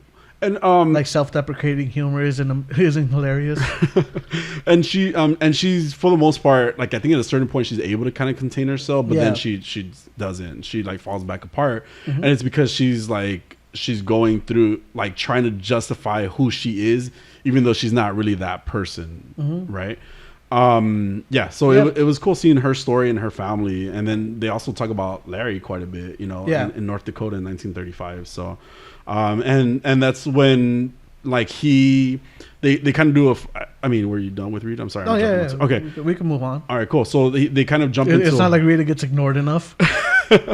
but you know what? Like she does eventually, and that's why I was going to bring it up later, was she eventually develops herself even more in this, right? But Larry's story kind of about his family finding out he's gay, or kind of realizing he's gay much when he was a kid, you know, and them freaking out and kind of seeing that kind of seeing them just talking about him, like even though he's sitting right there and kind of, you know, him like them thinking their world's gonna fall apart because their kid is gay, is why he ultimately is such in denial of who he is, right? Which is the torture that he kind of goes through, and then that negative even kind of puts him through just constantly, and I can always relate obviously to gay characters. What? What, you're gay? No, but it's always kind of sad, or like I know back when I was young, thinking that like damn, I would get kicked out, you know, from my house if my family finds out I'm gay. Because other kids are playing sports and you're jumping rope. But no. You're double dutching. I'm double dutching, playing with dolls. No, but it was more of like as I was older, you know, like just kind of, there's always something. I guess you see it on the media or you see it on, you know, on the news, whatever, right? You see these images of these kids who are just being like abandoned by their families, or the church is telling them to abandon them, and or the church is not accepting them into the church because they're gay. I can always relate to that. Obviously, it was a thought that I had coming out. So it's always like a super emotional spot for me, seeing kind of like the way families talk about their kids and stuff like that. So that to me had a crazy impact, and you can relate. I can relate to what he was going through and how he had to kind of keep himself inside, without being able to express the way he wanted to feel. Yeah. When they showed Niles interviewing Negative, like back a few episodes ago. Yeah. And like he asked him like, what do you want? And like he responded with like torture. Yeah. I thought it meant that he wanted to torture Larry. Yeah. But here it's kind of showing that it's Larry that's torturing himself. Yeah. And Negative. Yeah, and Negative. Because he's just that was one of the things. So Larry mentions that they share memories. Yeah. But so far it's been kind of like a one-way thing where Negative is the only one seeing Larry's memories. So I wonder if at some point we'll get that open door to Larry seeing Negative's memories, and we're getting a little more of Negative at the same time. You're right. I was really interested in that too, because he's like an alien being or something like that, right? Yeah. So it's like what are we gonna get? What are we gonna get to see? But yeah, it was a good take. It was interesting to see kind of that take on him. Yeah, and I also liked how he Negative kind of pushes him through, like he brings him back to this memory, and it shows you like how well Larry remembers that memory when he's just like wrong color of the truck. This isn't what was playing on the radio. There should be a train right there. Right. Like it just goes to show you like how much he has dwelled on that memory. Yeah. At the same time. Well, it was that time that he felt the most himself, right? Like being in, what was his name? John, I think it was his name. Being with him, it's just the way he felt more of himself, And you're right. It's almost like Negative kind of plays a trick on him to make him realize that you remember these things for a reason. Like he's trying to get him to accept his feelings and what he went through. So it was a good play on what was happening, and then kind of the way that Larry would just, all right, do it. Just do what you got to do. Yep. Because don't interrupt me. Yeah, don't interrupt me. Let me. He puts himself through that too. Yeah. We also get. Did you want to say more about Larry? No. No. Okay. Well, we get more of Vic's story. Yes, well. Cyborg. Yeah, and I've said it before. I really like Cyborg in this. And again, like, because we're dealing with all of these characters' insecurities in this episode. Yeah. And here we see his, like, where he's just, he's part of this cash dating site, which is Tinder. Oh, basically. Yeah. And he's talking to women, and all of them are just like, oh, you're Cyborg, and they're all so excited. And Grid is a creepy stalker. He just pulls up the video feed of the girl he's talking to at that time. Yeah. And it's like, oh, that's just weird. Right. Oh, but one thing that I did find funny was when they were like, oh, can you say booyah? Yeah. He's just like, which, by the way, he hasn't said it yet. Yeah. Like, he goes, how many times have I said booyah? You've said booyah 31 times, which is more than the threshold to be a catchphrase. Yeah, to be a catchphrase, right. But yeah, like, back to Grid being a stalker, and he's seeing the way she reacts to the way he looks. Yeah, exactly. Although he lifted his shirt for you finally. Yes, thank you. I'm okay with that. Even with the cybernetics on. Yeah. We also got to see that he's very concerned about like his dad, the memories that but also in like when he was a kid and he got injured falling off the tree, how he's just scared of his dad, and his mom was his kind of the balancing one to tell him, but he does have this ongoing thought that his dad is messing with his memories, like he doesn't. He even said like nobody made me kind of think that. Now, like, I was so sure of myself, I was so sure of everything that was going on, but now nobody kind of told me like that this is, may not be what I actually remember, you know. He even mentions at one point, he goes, what could be so bad, what happened that could be so bad that the better memory is me killing my mom. Yeah. And so that does make you wonder, like, did something worse happen? Yeah. What if he's not even real? I don't know. I don't know. I mean, I'm pretty sure he's real. I mean, the dad. Oh, yeah. Or what if the dad killed the mom? Yeah, that's a good point. Yeah, because you can just mess with the programming and that's it, you know. We also get, and then like kind of, well, we get Jane's story a little bit, Arkansas 1950. But it's more of like, I guess the dad is just neglecting her in the beginning. I don't know if it's implied that something else happened. But we get that, and then we also get where she kind of feels abandoned even by Niles because of the whole thing that happened with the previous Doom Patrol. She thought she was just going to be abandoned like them. What'd you think? Oh, yeah. Heard like one of her personalities is going through and destroying all the tapes. And trying to stop it and, you know, trying to preserve those. I think it's Hammerhead, right? That was destroying them? More than likely. Yeah. But yeah, like her still trying to hold on and try to preserve the tapes. So it shows you that she does have that attachment to Niles. Right. And she doesn't want to lose it. Yeah. Despite what things are looking at, like, at that moment. Yeah. And this is ultimately what nobody wanted, right? Yeah. Is like he wanted them to all kind of feel like to doubt themselves, you know, because, and this is what happened with the previous Doom Patrol, is they all were manipulated into thinking that they're not worth anything, you know, which is what happened. They became that. And this is what we're seeing in all of them, which is also why we get Cliff's story, you know, like more of that. I mean, he was like clearly like messed up by his dad, you know, like messing him up, you know, because he even says the exact same thing. Like I don't remember what the exact quote was, but that his dad said to his mom, and then he ultimately said to his wife right before she died. But he's torn up by that. And then we start kind of realizing, that's when we kind of start realizing that like he's not himself. Yeah. Right? It was a weird twist, but I mean, well, before we get there, let's just talk about how when they actually do the therapy and and he gets everyone together in that circle. Yeah. They just start talking through everything, and I think it was Cyborg that says it. Like, look, this is what nobody showed me. Yeah. Like, this is what I saw. So this is what he's gonna try to use against me. Yeah. And then that's like, everybody's kind of opening up about what they saw, like what their weaknesses are. Yeah. And that was the therapy session. Yeah. And how excited Cliff is to have, like, I just poured my fucking heart out.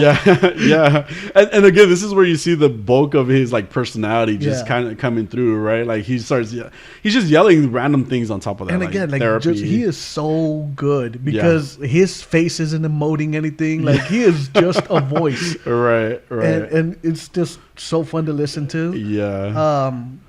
But yeah, and then we get the story of Admiral Whiskers. Admiral Whiskers, which hilarious. I'm sorry. I mean, not hilarious per se, but it was a funny little twist that happened. So Admiral Whiskers' mom was killed by the Doom Patrol. I mean, by Cliff. Was it Cliff? Yeah, it was just Cliff. Oh, that's right. Oh, but we didn't even talk about Cliff. Like when he just started hallucinating. That he was seeing the guy that raised his daughter. Yeah, Clara, right? He was like the dad, right? Yeah. And so the whole time, since it's giving you each individual story and then rewinding and giving you another story, you always hear, you think that's gonna hurt me? Yeah. Before hearing Cyborg's cannon go off. Yeah, right, exactly. yeah. So right, you're hearing all this and you don't realize really what's going on until you kind of see Cyborg. Until you see Cliff's story. Oh yeah, you see Cyborg's story first when he just gets tackled by Cliff. Yeah. And you don't understand why. Right. Until you see what Cliff is seeing, which is just that he is upset that his daughter was raised by another guy, and then the way he's reacted is like, you think this is what I didn't get though? So he's hearing dialogue that isn't happening. Yeah. But then he also hears dialogue that is happening sometimes. Yeah. So like he hears him like, oh, your little brat kid ruined my bachelor game. Right. But then he hears when Cyborg's like, he's going crazy again. Yeah. You know? Yeah. Like he's kind of in between both situations. Yeah. And then he just gets blasted and he's just like, oh, you read now, and he just starts breaking breaking the library. Yeah. And I think it was Admiral Whiskers that was causing that, right? Well, that's because that's what they showed in the end, right? Like when he eventually gets knocked out because he's trying to attack the Doom Patrol. He gets knocked out, and then that's when this rat comes up out of his mouth, and I was like, oh, okay. I honestly didn't even know they were gonna like do a whole story about it. I thought it was just like, okay, the rat got inside of him and fucked him up, but that was it, right? And then he's a woodland creature. He doesn't think about revenge. And then we get right. That's exactly what he even says. Then we get the story of Admiral Whiskers, which says 6 episodes ago. So it was the beginning of the thing. So I mean, I think it was just the rat messing with him at certain times and not at other times. You know, like that's probably why he got half reality, half illusion that he was getting. But I guess Cliff killed his mom. He was like, nah, little rat. It was so cute. It was so sad and so cute for that little rat. But ultimately, it was the rat that was causing all this vengeance, all this drama for them. But it was a good therapy session. They all got together and talked about what they needed to talk about, even in the state of mind that Cliff was in. Yeah. You know? I did like as fucked up as it was, what he said to Jane when he goes, I like you more than anybody here, and I only like 1/64th of you. And then like, but for people to just be like, oh, you're a dick. But it's like, man, did nobody just listen to Jane be like, you're not even a man? It's like all of a sudden everybody forgets. Everybody forgets Jane, like what Jane just said to him, and just reacts to his, which I guess makes sense because it's like, she's crazy. Why are you being mean to her? But they're all they always go all at each other. They all have something negative to say about each other. Larry attacks Rita. Rita attacks. Tries to be nice to Jane, but Jane's always snaps. It's always an ongoing circle between them, and I think ultimately this episode was kind of that build up to them, kind of forming a true partnership, a true team, because they needed to talk about those things, and we still didn't even get the full story of Rita, like what exactly it is with Rita. It seems, we got kind of hints in the previous episode even, but it's like. It's just crazy to kind of see them all like just telling their stories, and I'm hoping. Well, we got to see why Cliff was kind of going crazy, was the rat, but and that got me thinking. Okay, so would Cliff not have been so willing to do this if he wasn't kind of going through what was going on with the rat? Like through the rat. Yeah, like maybe the rat helped him be more outward and talk about stuff than he would have, because that's a good point. I hadn't even thought of that. Yeah, but it was a fun episode. I thought the little twist at the end was really what topped off the episode, and the history of it, and kind of them all expressing themselves, and just Cliff going just being hilarious. Through the therapy session was fucking funny, dude. It was amazing. I like this episode. I like this episode too. I liked it a lot more than the last one. Cool. Because, we all know how I felt about that last one. I actually went through and rewatched this one. Because I had watched 2 episodes last time because we were going to do 2 episodes. And then Jaime was like, I only did 1. I didn't even do my full job. It was a busy week. Oh, my God. All of a sudden, you're caught up. Exactly. I had time. It was a plot to get you ahead. All right, so we'll see the next episode soon, and I'm stoked still. All right, so now that we're done with Doom Patrol, let's move forward to the Matrix Resurrections, our grand finale. And again, spoilers. It's just Pokemon still. Grand finale. Pokemon. Well, the feature finale, I should say, and then the Pokemon, and then the epilogue. Okay, whatever. But wait, does the epilogue come? I think it comes out at the end. Okay. Prologue comes at the beginning. You're asking the wrong person. Or it's prologue at the end. Adolfo, help. Prologue is at the beginning. Yeah. Okay. Epilogue at the end. See, we're right. Okay. And again, spoilers ahead. Spoilers for the Matrix Resurrection. The Matrix Resurrections. Yes. So just keep that in mind, guys. Jump off if you don't want to listen to it. So,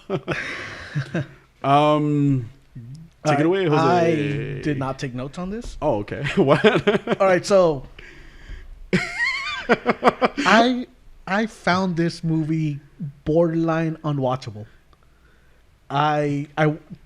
Three different times did I attempt to watch this movie. Shit. I fell asleep twice. Oh shit. The third time I had to get off the couch. Like I had to basically stand up to watch this movie. Okay. Because it was so bad. Yes. The absolutely. Fact that every time that a callback happened, they showed you the original scene from the movie. Oh my god. Really bugged me because now you're just assuming your audience is stupid. Yes. The writing is terrible. And okay, I've mentioned this before. I love Keanu Reeves, but he is a terrible actor. And for them to try to make him act in this movie was dumb. Yeah. Like, that is not how I programmed you. Oh my god. Like, just his acting is terrible. Yes. And it is in full effect in this movie. Yes. It was stupid that it was stupid. Like, it was stupid that they did the whole he looks different to everybody else as opposed to the way he sees himself. Yeah. Like, it wasn't really him. Yeah, he doesn't look like Keanu. He looks like some other man. He looks like some other bald man. Yeah. Same thing with Trinity too. Yeah, Trinity. Tiffany looks different. Oh god. It was bad, and I know that I think this was Lana Wachowski that did it. Not the other. I think the other one's like Lily Wachowski. I'm not even sure. Like one of the two sisters. Yeah. Okay. But I know that they mentioned that this is a movie kind of like coming out type thing, and I didn't see that, but I just didn't find this movie good. The director was Lana Wachowski, and I mean, there's a reason the other one didn't want to be. I think it's Lily, and I can't. I don't know their names. I don't remember. This was terrible, absolutely terrible. And I mean, I'm going on the same page as you. No joke. You can ask Adolfo. Like, I literally was like I had to pause the movie, and because I was falling asleep, I was dead ass falling asleep, and I couldn't. I was like, is something wrong with me? Like, I honestly started thinking that like maybe I wasn't feeling well or something. You know, like this movie physically made you sick. Is that what you're telling me? I don't know. Well, because and I'm only saying that jokingly, but I was legit falling asleep. And then I paused the movie. I'm like, okay, let me pause the movie for a little bit. Started watching TikToks. Was awake through the whole fucking TikTok. It was a good 20-25 minutes that I was watching TikToks in between the movie. Wow.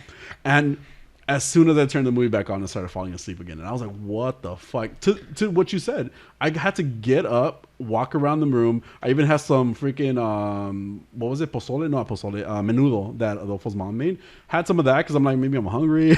Let me wake myself up. But this movie was not doing it for me. It was not. And to me, it was very tragic in a sense because, like, okay, I'm not saying that The Matrix was the best franchise that I've ever seen or anything like that, right? It was, but it was decent. It was a good movie. It was a good movie, and just a good movie. Wait, which one? The first one? Yes. Okay, but I would say that the other two were decent. Yeah, it was a good group of movies. Like, it was good the way they even ended, right? Like, we could have just left it at that, but no, they decided, you know what? We didn't make those two movies terrible enough, so let's just bring them back and make it worse. Yeah. It was such trash, dude. Such trash. I was so disappointed in what they did with the franchise. Yeah, it was terrible. Like I said, 3 times. And even then I was thinking about trying to rewatch it again to kind of get notes this time. And I started and I didn't even get past the when they're stuck in that modal in the beginning. Oh, okay. Yeah. So why was it called modal also? Like, that they just overused that word so much in the so the modal was a part that's a section that's set apart. Well, that was an accidental ring. There's nothing good about this movie. Nothing to ding about. So it's a section of the Matrix that's set apart from the rest of the Matrix. Which is like a controlled section, basically. So that's why it's playing the Trinity scene on a loop. But which went nowhere with that. No, and here's the thing: Carrie Ann Moss has not aged. And also, she was the best part of the. Well, to me, she was actually a really great actress compared to Keanu Reeves. Yeah, she did really well. Like, she did really well in this movie. For what she got, you know. no, it's your fidgeting with the tip. Okay, go ahead. Yes, I agree. Like, Carrie Ann Moss, and she hasn't aged. She could have played that role in the beginning of the movie again. Yeah. Yeah. And they didn't. Like they got someone else to play that role. I was gonna say, wait, like that. I thought it was a CG version of her too. Was it? Because I don't think she looked like her, at all. I feel like it kind of looked like her, it but kind of looked like her, but not enough. Look like her. Okay. And like I said, Carrie-Anne Moss, she looks very much the same. Yeah. And okay, so you're gonna play that first scene in the movie, right? And you're not gonna give us the iconic kick. Yeah. Oh, right? yeah. Completely jump out of that. Yeah. Right, like just forget about it. She does like a weird wall kick this time. Yeah. But it looks really fake. Yeah. I was freaking out. To be honest, I was freaking out that I honestly thought that the way that they were gonna resurrect it was gonna be the exact same movie, but with different kind of like different actors. You know, like for example, when they introduced Agent Smith, kind of in the first intro, and it ends up being the Morpheus character as well. I really thought that it was going to be that. Like, I was freaking out. I was like, oh my God, they better not have remade The Matrix with like a new cast, you know? And then maybe changed a bit of it along the way type of thing. Which, you know what? That would have been better. That would have just got a remake of The Matrix, yeah. And, okay, Yahya Abdul-Mateen. I love saying his name. Okay. The third. Yahya Abdul-Mateen. That's Morpheus? That's Morpheus. Okay. Great actor. And just what the fuck did they do with him? Why was he Morpheus at all? Like, okay, so the way they explained it, that I remember, was that he was coded to be to be the two parts that makes Neo into the one. Yeah, so Morpheus and that Smith. wakes him up, and then Smith, that's the antagonist. Yeah. Also, why the fuck would you do this movie without Hugo Weaving? Yeah, Hugo Weaving was amazing in that role. And so that's Smith. Okay. Yes.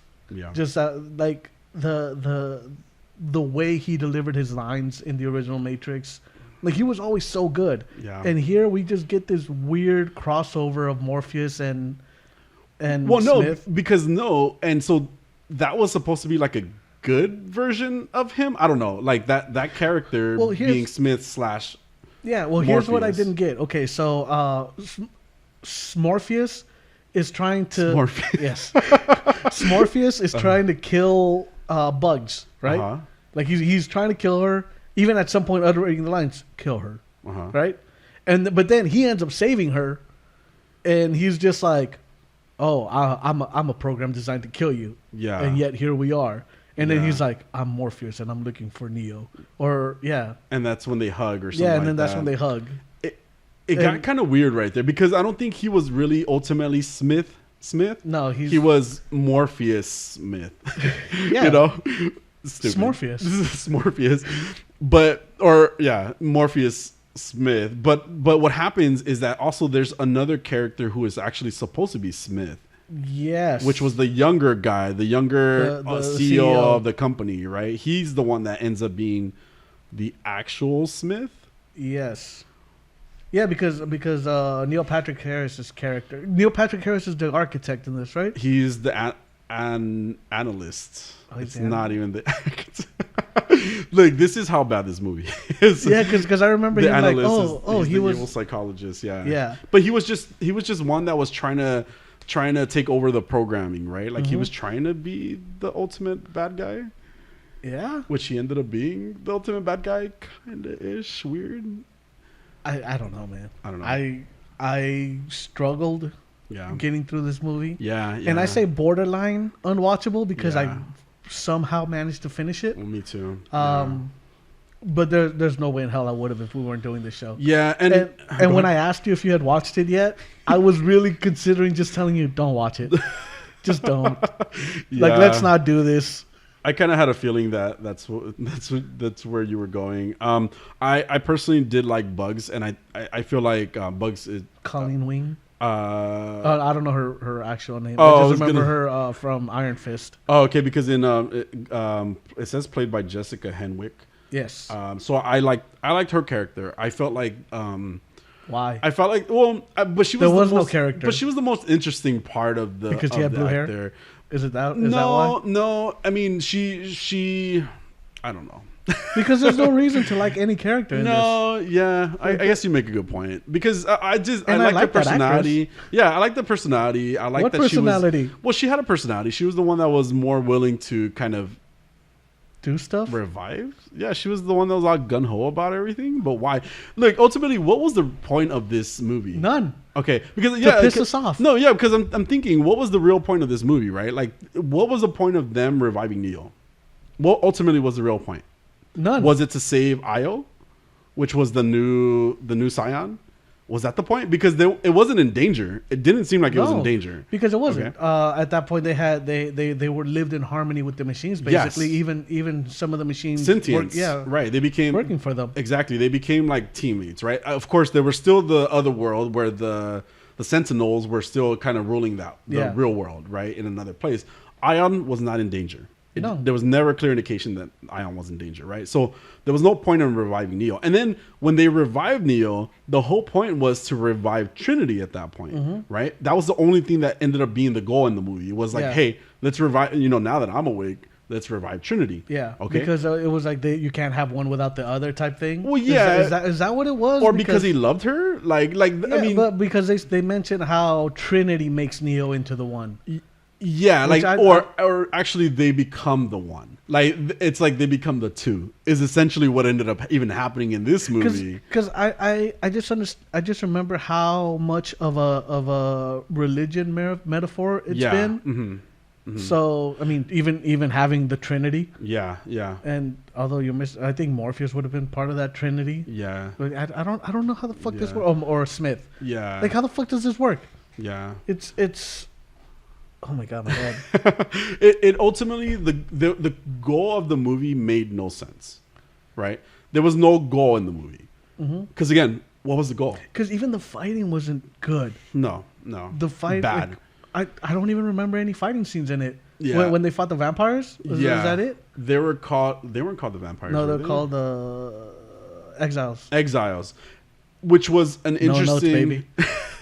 Which I liked how they changed, right? But it kind of reminded me of Hook, where they have what was the kids called? The kids? Oh no, they have the Wild Boys. The Wild Boys? Were they called the Wild Boys, or were they called the Lost Boys? The Lost Boys, right? Like they were all wearing like Lost Boy aren't gear. The Lost Boys vampires? Maybe. Okay, sure. Anyway, I think they're called the Lost Boys too, though. Maybe. I don't remember in Hook. Anyway, they're wearing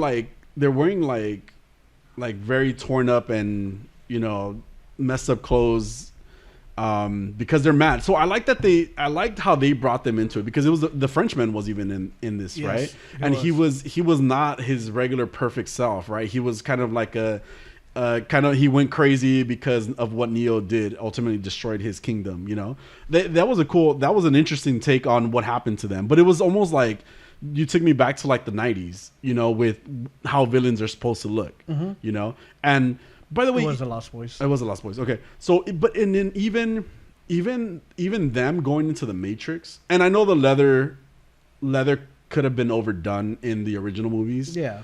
But they were like on point with everything that they wore in those movies, right? Like they were it just looked, it made sense for the movies. Yeah. It made sense for when they went into the world, into the Matrix.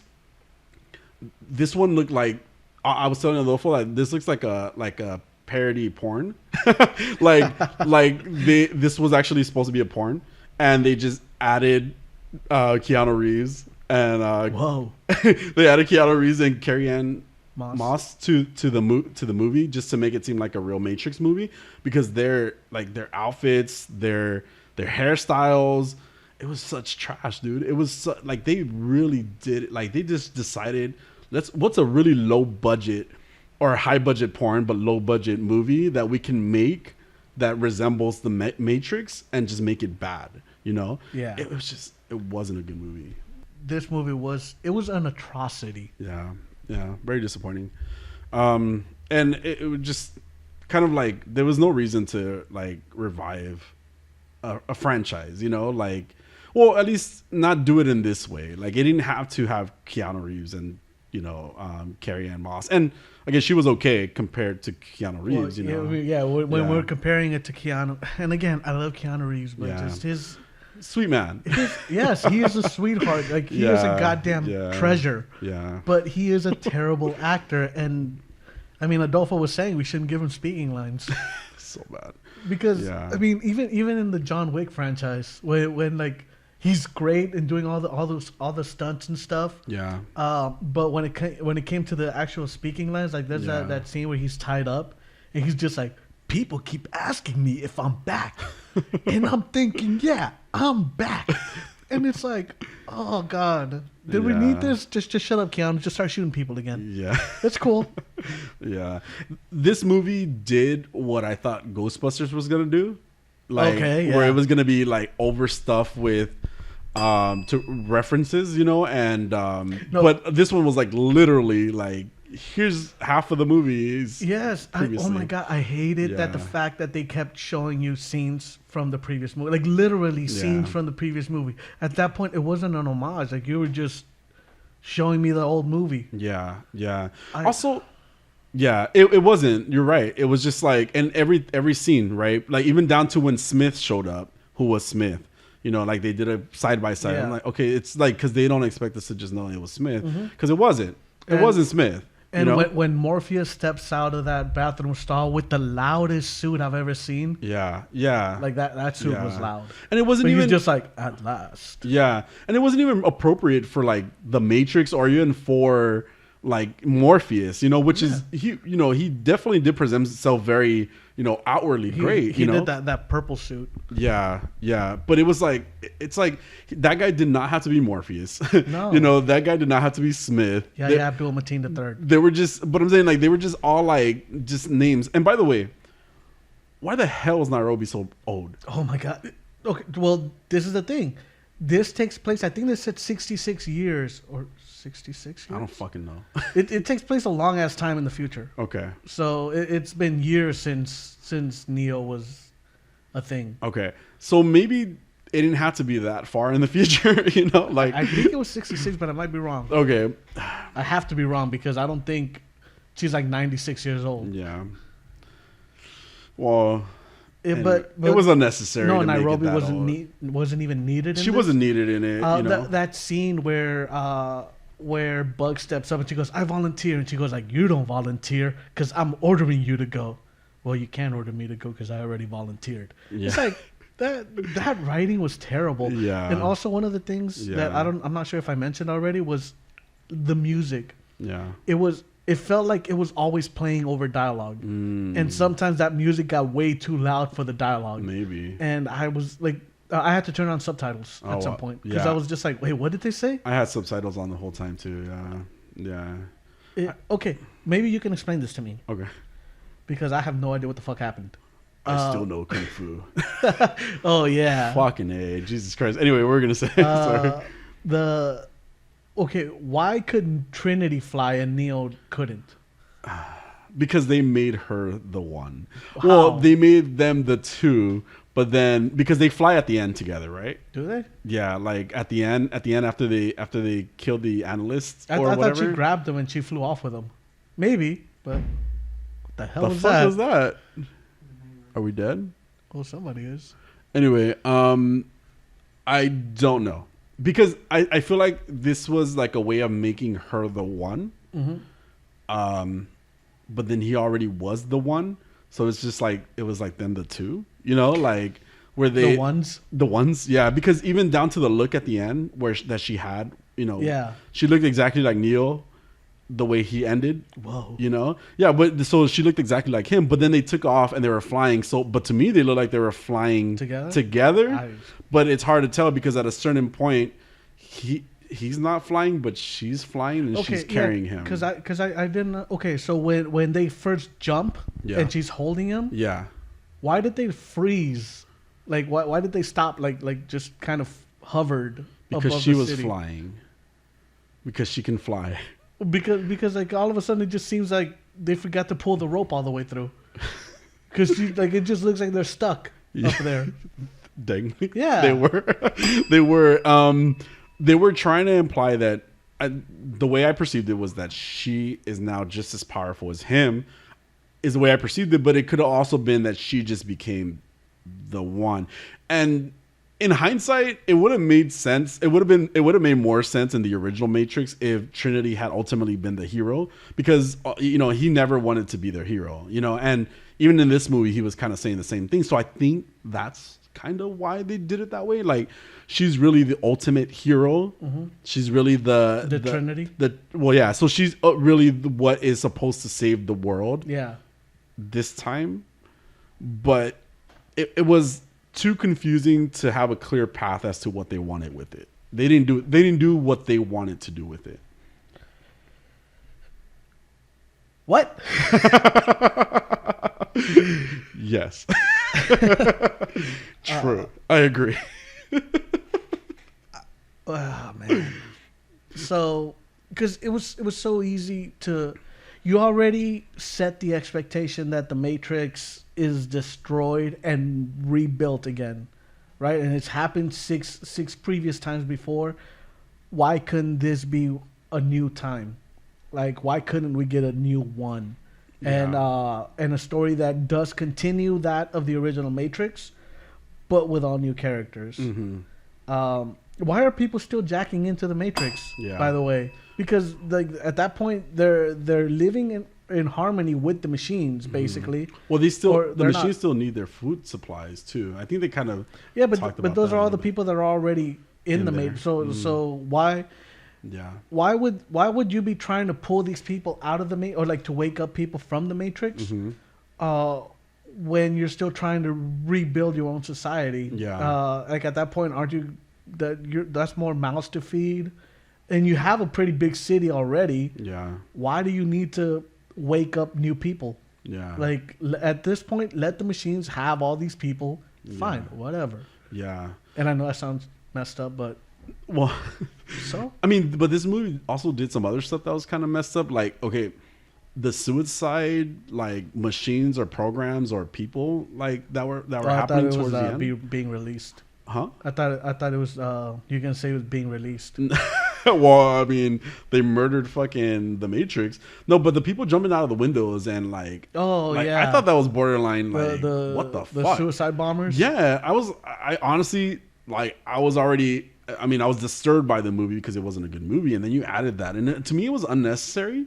Like, it wasn't necessary to add that, like, because okay, you could have made them just all agents. Oh, yeah, because we haven't mentioned the swarm at all. Yeah, because there was a big swarm that was attacking Keanu Reeves and his fucking airbending powers that he was doing. Oh my god, this movie was so bad. We got to get out of here, Trinity. And Trinity picks him up on a motorcycle, and there's just giant swarms that are attacking them and the other captains of the fucking ships. Are they all on the same ship? I don't know, man.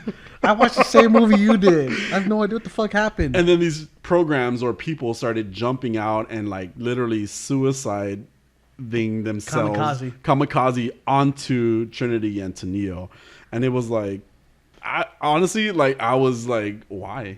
And why number one, and then number two is like, there's a little too much. Now I'm wondering, like, were these actual people that are just in the Matrix, or are they all programs? And so they were trying to imply that they were programs, but it was like, I mean, they like in the first guy that we saw that like jumps out of the window. Yeah, he was with his wife. And she's like, "What the fuck are you doing?" And then she was feeling sad, and then he jumps out the fucking window. You know, and that's what I imagine. That's why I imagine that they are programs. Well, yeah, because and not real people that are just being taken over, kind of like the agents did. Because then everybody would have been. Yeah, well, they did say they're programs. They did say that, but also this woman just lost her husband. Like, her program husband. Her programmed husband. Like, she felt some type of way from him. You know, he just literally suicided himself out the window to kill Neo and Trinity, and it was disturbing. It was really disturbing. I was offended. Real quick, I listened to this other podcast, and every time they talk about suicide, they say complete suicide. Like, they completed suicide, and it bugs the hell out of me. Bugs the hell out of me every time. I think it's an East Coast thing. Oh, okay. But yeah, they say, this person completed suicide, and every time I just yell at my radio, commit it. Yeah. But and I did write in here, was this movie supposed to be like about misogyny as well? Because like at a certain point at the end, like the analyst is calling her like a bitch. Oh, why did you just carry like a bitch when I told you to? And like going hard, like saying some pretty like really offensive things. And then it started kind of like, well, when she was already the one, like it just kind of got me thinking like, okay, so was this supposed to be like a metaphor for that, right? Where she ultimately ends up being the hero in the movie, and he's the one that needs to be saved. They don't even kill him, do they? Who? The analyst? They do. Like she beats him up and then they just fly away? No, she slices them up. She yeah, but like doesn't he keep putting himself back together? Because like she breaks his jaw at one point and he just fixes it himself. Yeah, I don't fucking know. I feel like she like sliced his throat and then he just came back and then like she said something else to him before flying away. Yeah. This I only finished it once out of the 3 times. Yeah. So there was a lot. I mean, it was bad. And did you stay after the credits by any chance? No. I kind of figured. Wait. I might have fast forwarded to what happened. Wait, they talk about the Catrix? Yeah. I saw that. Oh god. It was a cat matrix because they were making references to memes. But I mean, there's no point. Honestly, this movie was no point. It destroyed the franchise, if anything, with a single movie, and really disappointed in everything that they had, and how they really like just bombed it so bad, it with this movie. I don't understand. It hurt me. Yeah, it hurt me bad. Yeah, I loved this movie. I mean, that's it. Like I loved this movie. Yeah. I mean, well. I love The Matrix, this series. Yeah.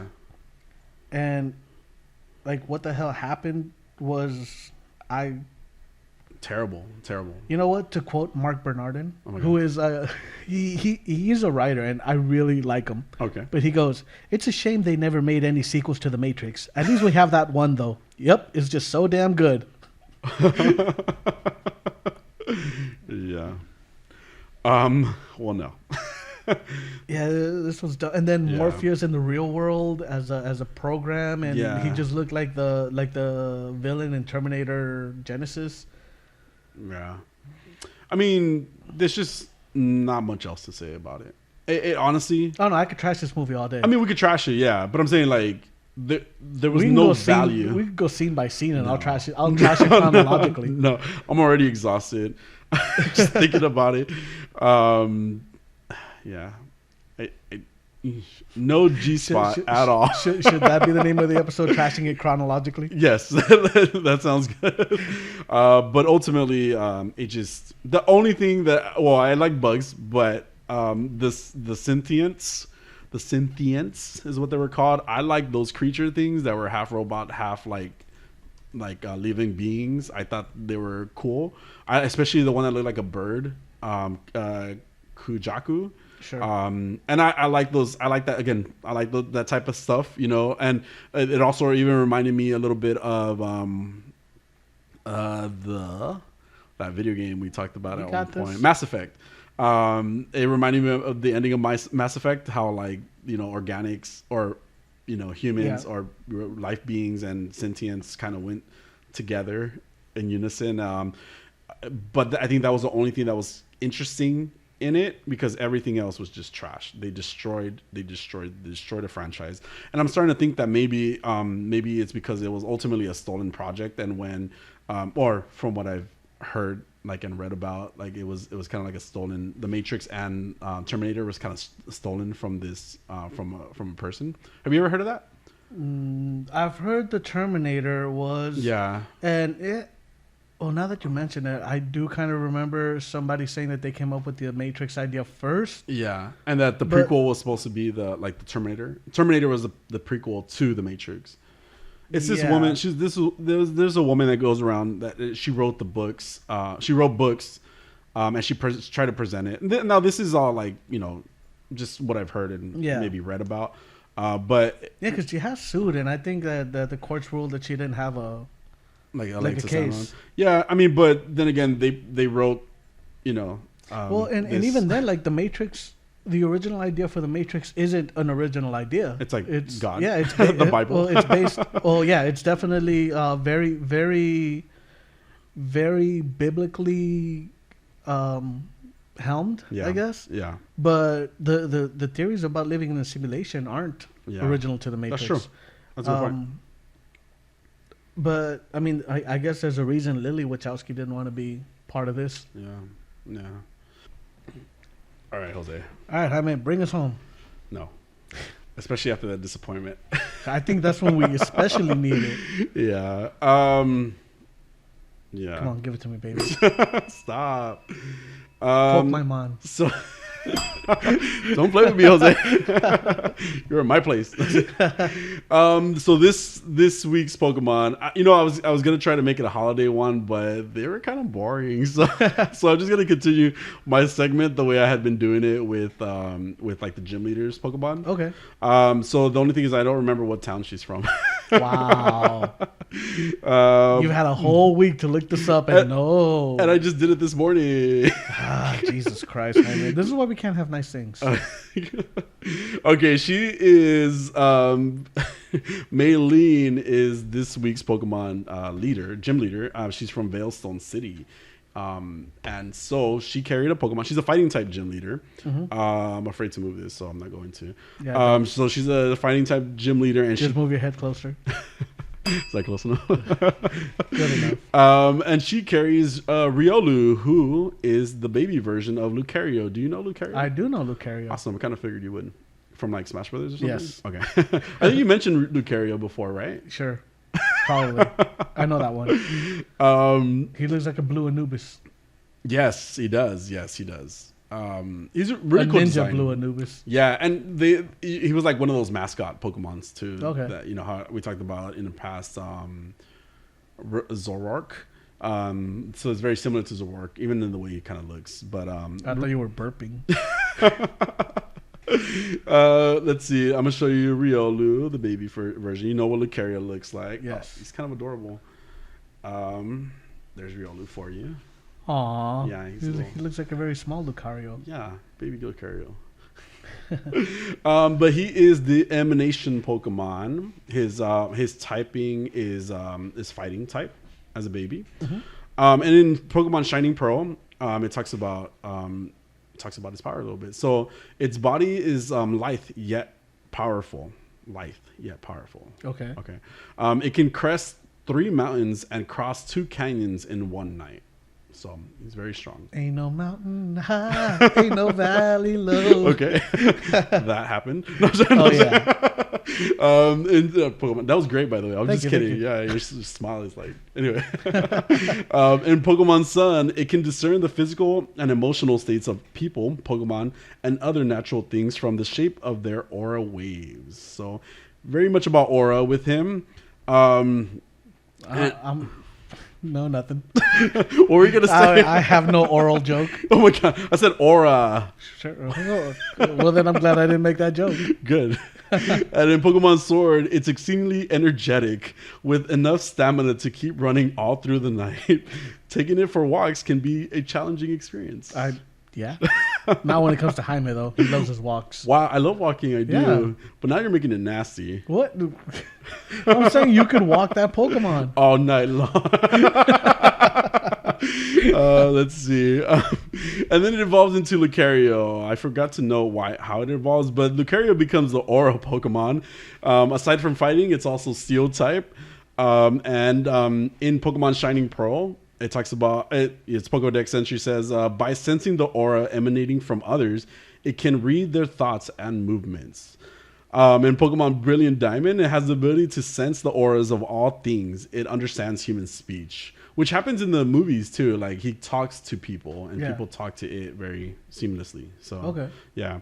Ultra Moon says Lucario reads its opponent's feelings with its aura waves.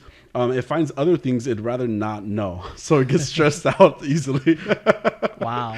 Yeah. It's the anxiety Pokemon. The anxiety Pokemon because people stress it out. I get it. It's like, I didn't want to know that. In Pokemon Ultra Sun, it concentrates its mental energy and fires off mysterious waves called auras, which can crush boulders of large size to dust. Lucario does also have a Mega Evolution at one point in the games. Megas are really weird right now. Like, they don't exist, but they do exist in video games. Yeah. Mega Lucario. I don't know if I talked about Mega Lucario or not. I don't know either. Okay. No, because I have not heard that. Okay. So Mega Lucario is a special Mega Evolution Pokemon. They have like a stone that temporarily like makes them more powerful. Oh, because these are the ones you were saying exist that don't exist? Yeah, they exist, but they don't exist because it's almost like Pokemon Company is kind of ignoring them now. Okay. Yeah, so it's just so they exist, but they're not focused on. Yeah, well, there's no new ones coming out, and even in the remakes, like we didn't get Megas in the remakes. Okay. Yeah, so it's almost like an alternate world or something where they don't exist. Yeah, so Mega Lucario, the Pokemon multiverses. Yeah, and it's kind of like that too. Yeah. All right. Mega Lucario in Pokemon, and I only have like 2 entries into the Pokeverse. Right, it fits. In Pokemon Moon, it readies itself to face its enemies by focusing its mental energies. Its fighting style can be summed up in a single word: heartless. Wow. Well, Stop. In Pokemon Ultra Moon, bathed in explosive energy, its combative instincts have awakened. It's combative. Oh my gosh, I'm doing that buffering thing. It's the Matrix. It fucked me up. Yeah. It's You got this. Its combative instincts have awakened. For its enemies, it has no mercy whatsoever. And that was the latest entry into Jaimes Pokedex. There you go. Riolu, Lucario, and Mega Lucario. Yeah. That was fun. Yeah, so, well, now with the ending of Hawkeye. Yeah. With no new movies coming out. Dun, dun, dun. Yeah, I have no idea. All right, so next week, join us for some Doom Patrol. That's happening. Lots of Doom Patrol. Maybe some more Doctor Who then. Oh, yeah. Well, yeah, Doctor Who's happening. What is new? What's coming out? What's new? Nothing. I have no idea. I started secretly watching this show called Ghost. Okay, Jaime. I'm enjoying it, but it's just like a 30-minute comedy because so I am out of sitcoms to watch in the background. Okay. and so if anybody has any suggestions, please throw it at me. Yeah. Like 30-minute sitcoms. Ghost, I'm actually highly enjoying. It's pretty funny. It's on HBOMax. Yeah. But and I also started watching Station 11, which is interesting, especially because it's like a pandemic happened, and it just basically takes out the world, the real world. Yeah. So it's showing how humanity tries to rebuild afterwards. Although that's only been an episode 2, and then like the first episode and the third episode were more like people trying to survive at the beginning of the pandemic, which is pretty interesting.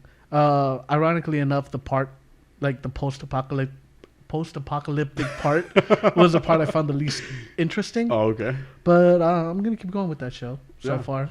I just want something lighthearted. Yeah. I've been watching the middle. Okay. And I went through all 9 seasons already, so I just need something to watch. I haven't seen any of that. I actually stopped watching Dexter, which I was watching. Well, we haven't caught up on the recent episodes. Arcane, same thing. I haven't continued watching that. By the way, it says The King's Man came out December 22nd. Did it? Yeah, that's what it says. So maybe something we got to go catch. Is it a Warner Brothers? It might be. I don't think it's on HBOMax. No, it might not be. But I know in the new year we're also getting like Scream that's coming out. Like that's in January. Isn't there a series supposed to start in January as well? Is it? I don't know. I don't know.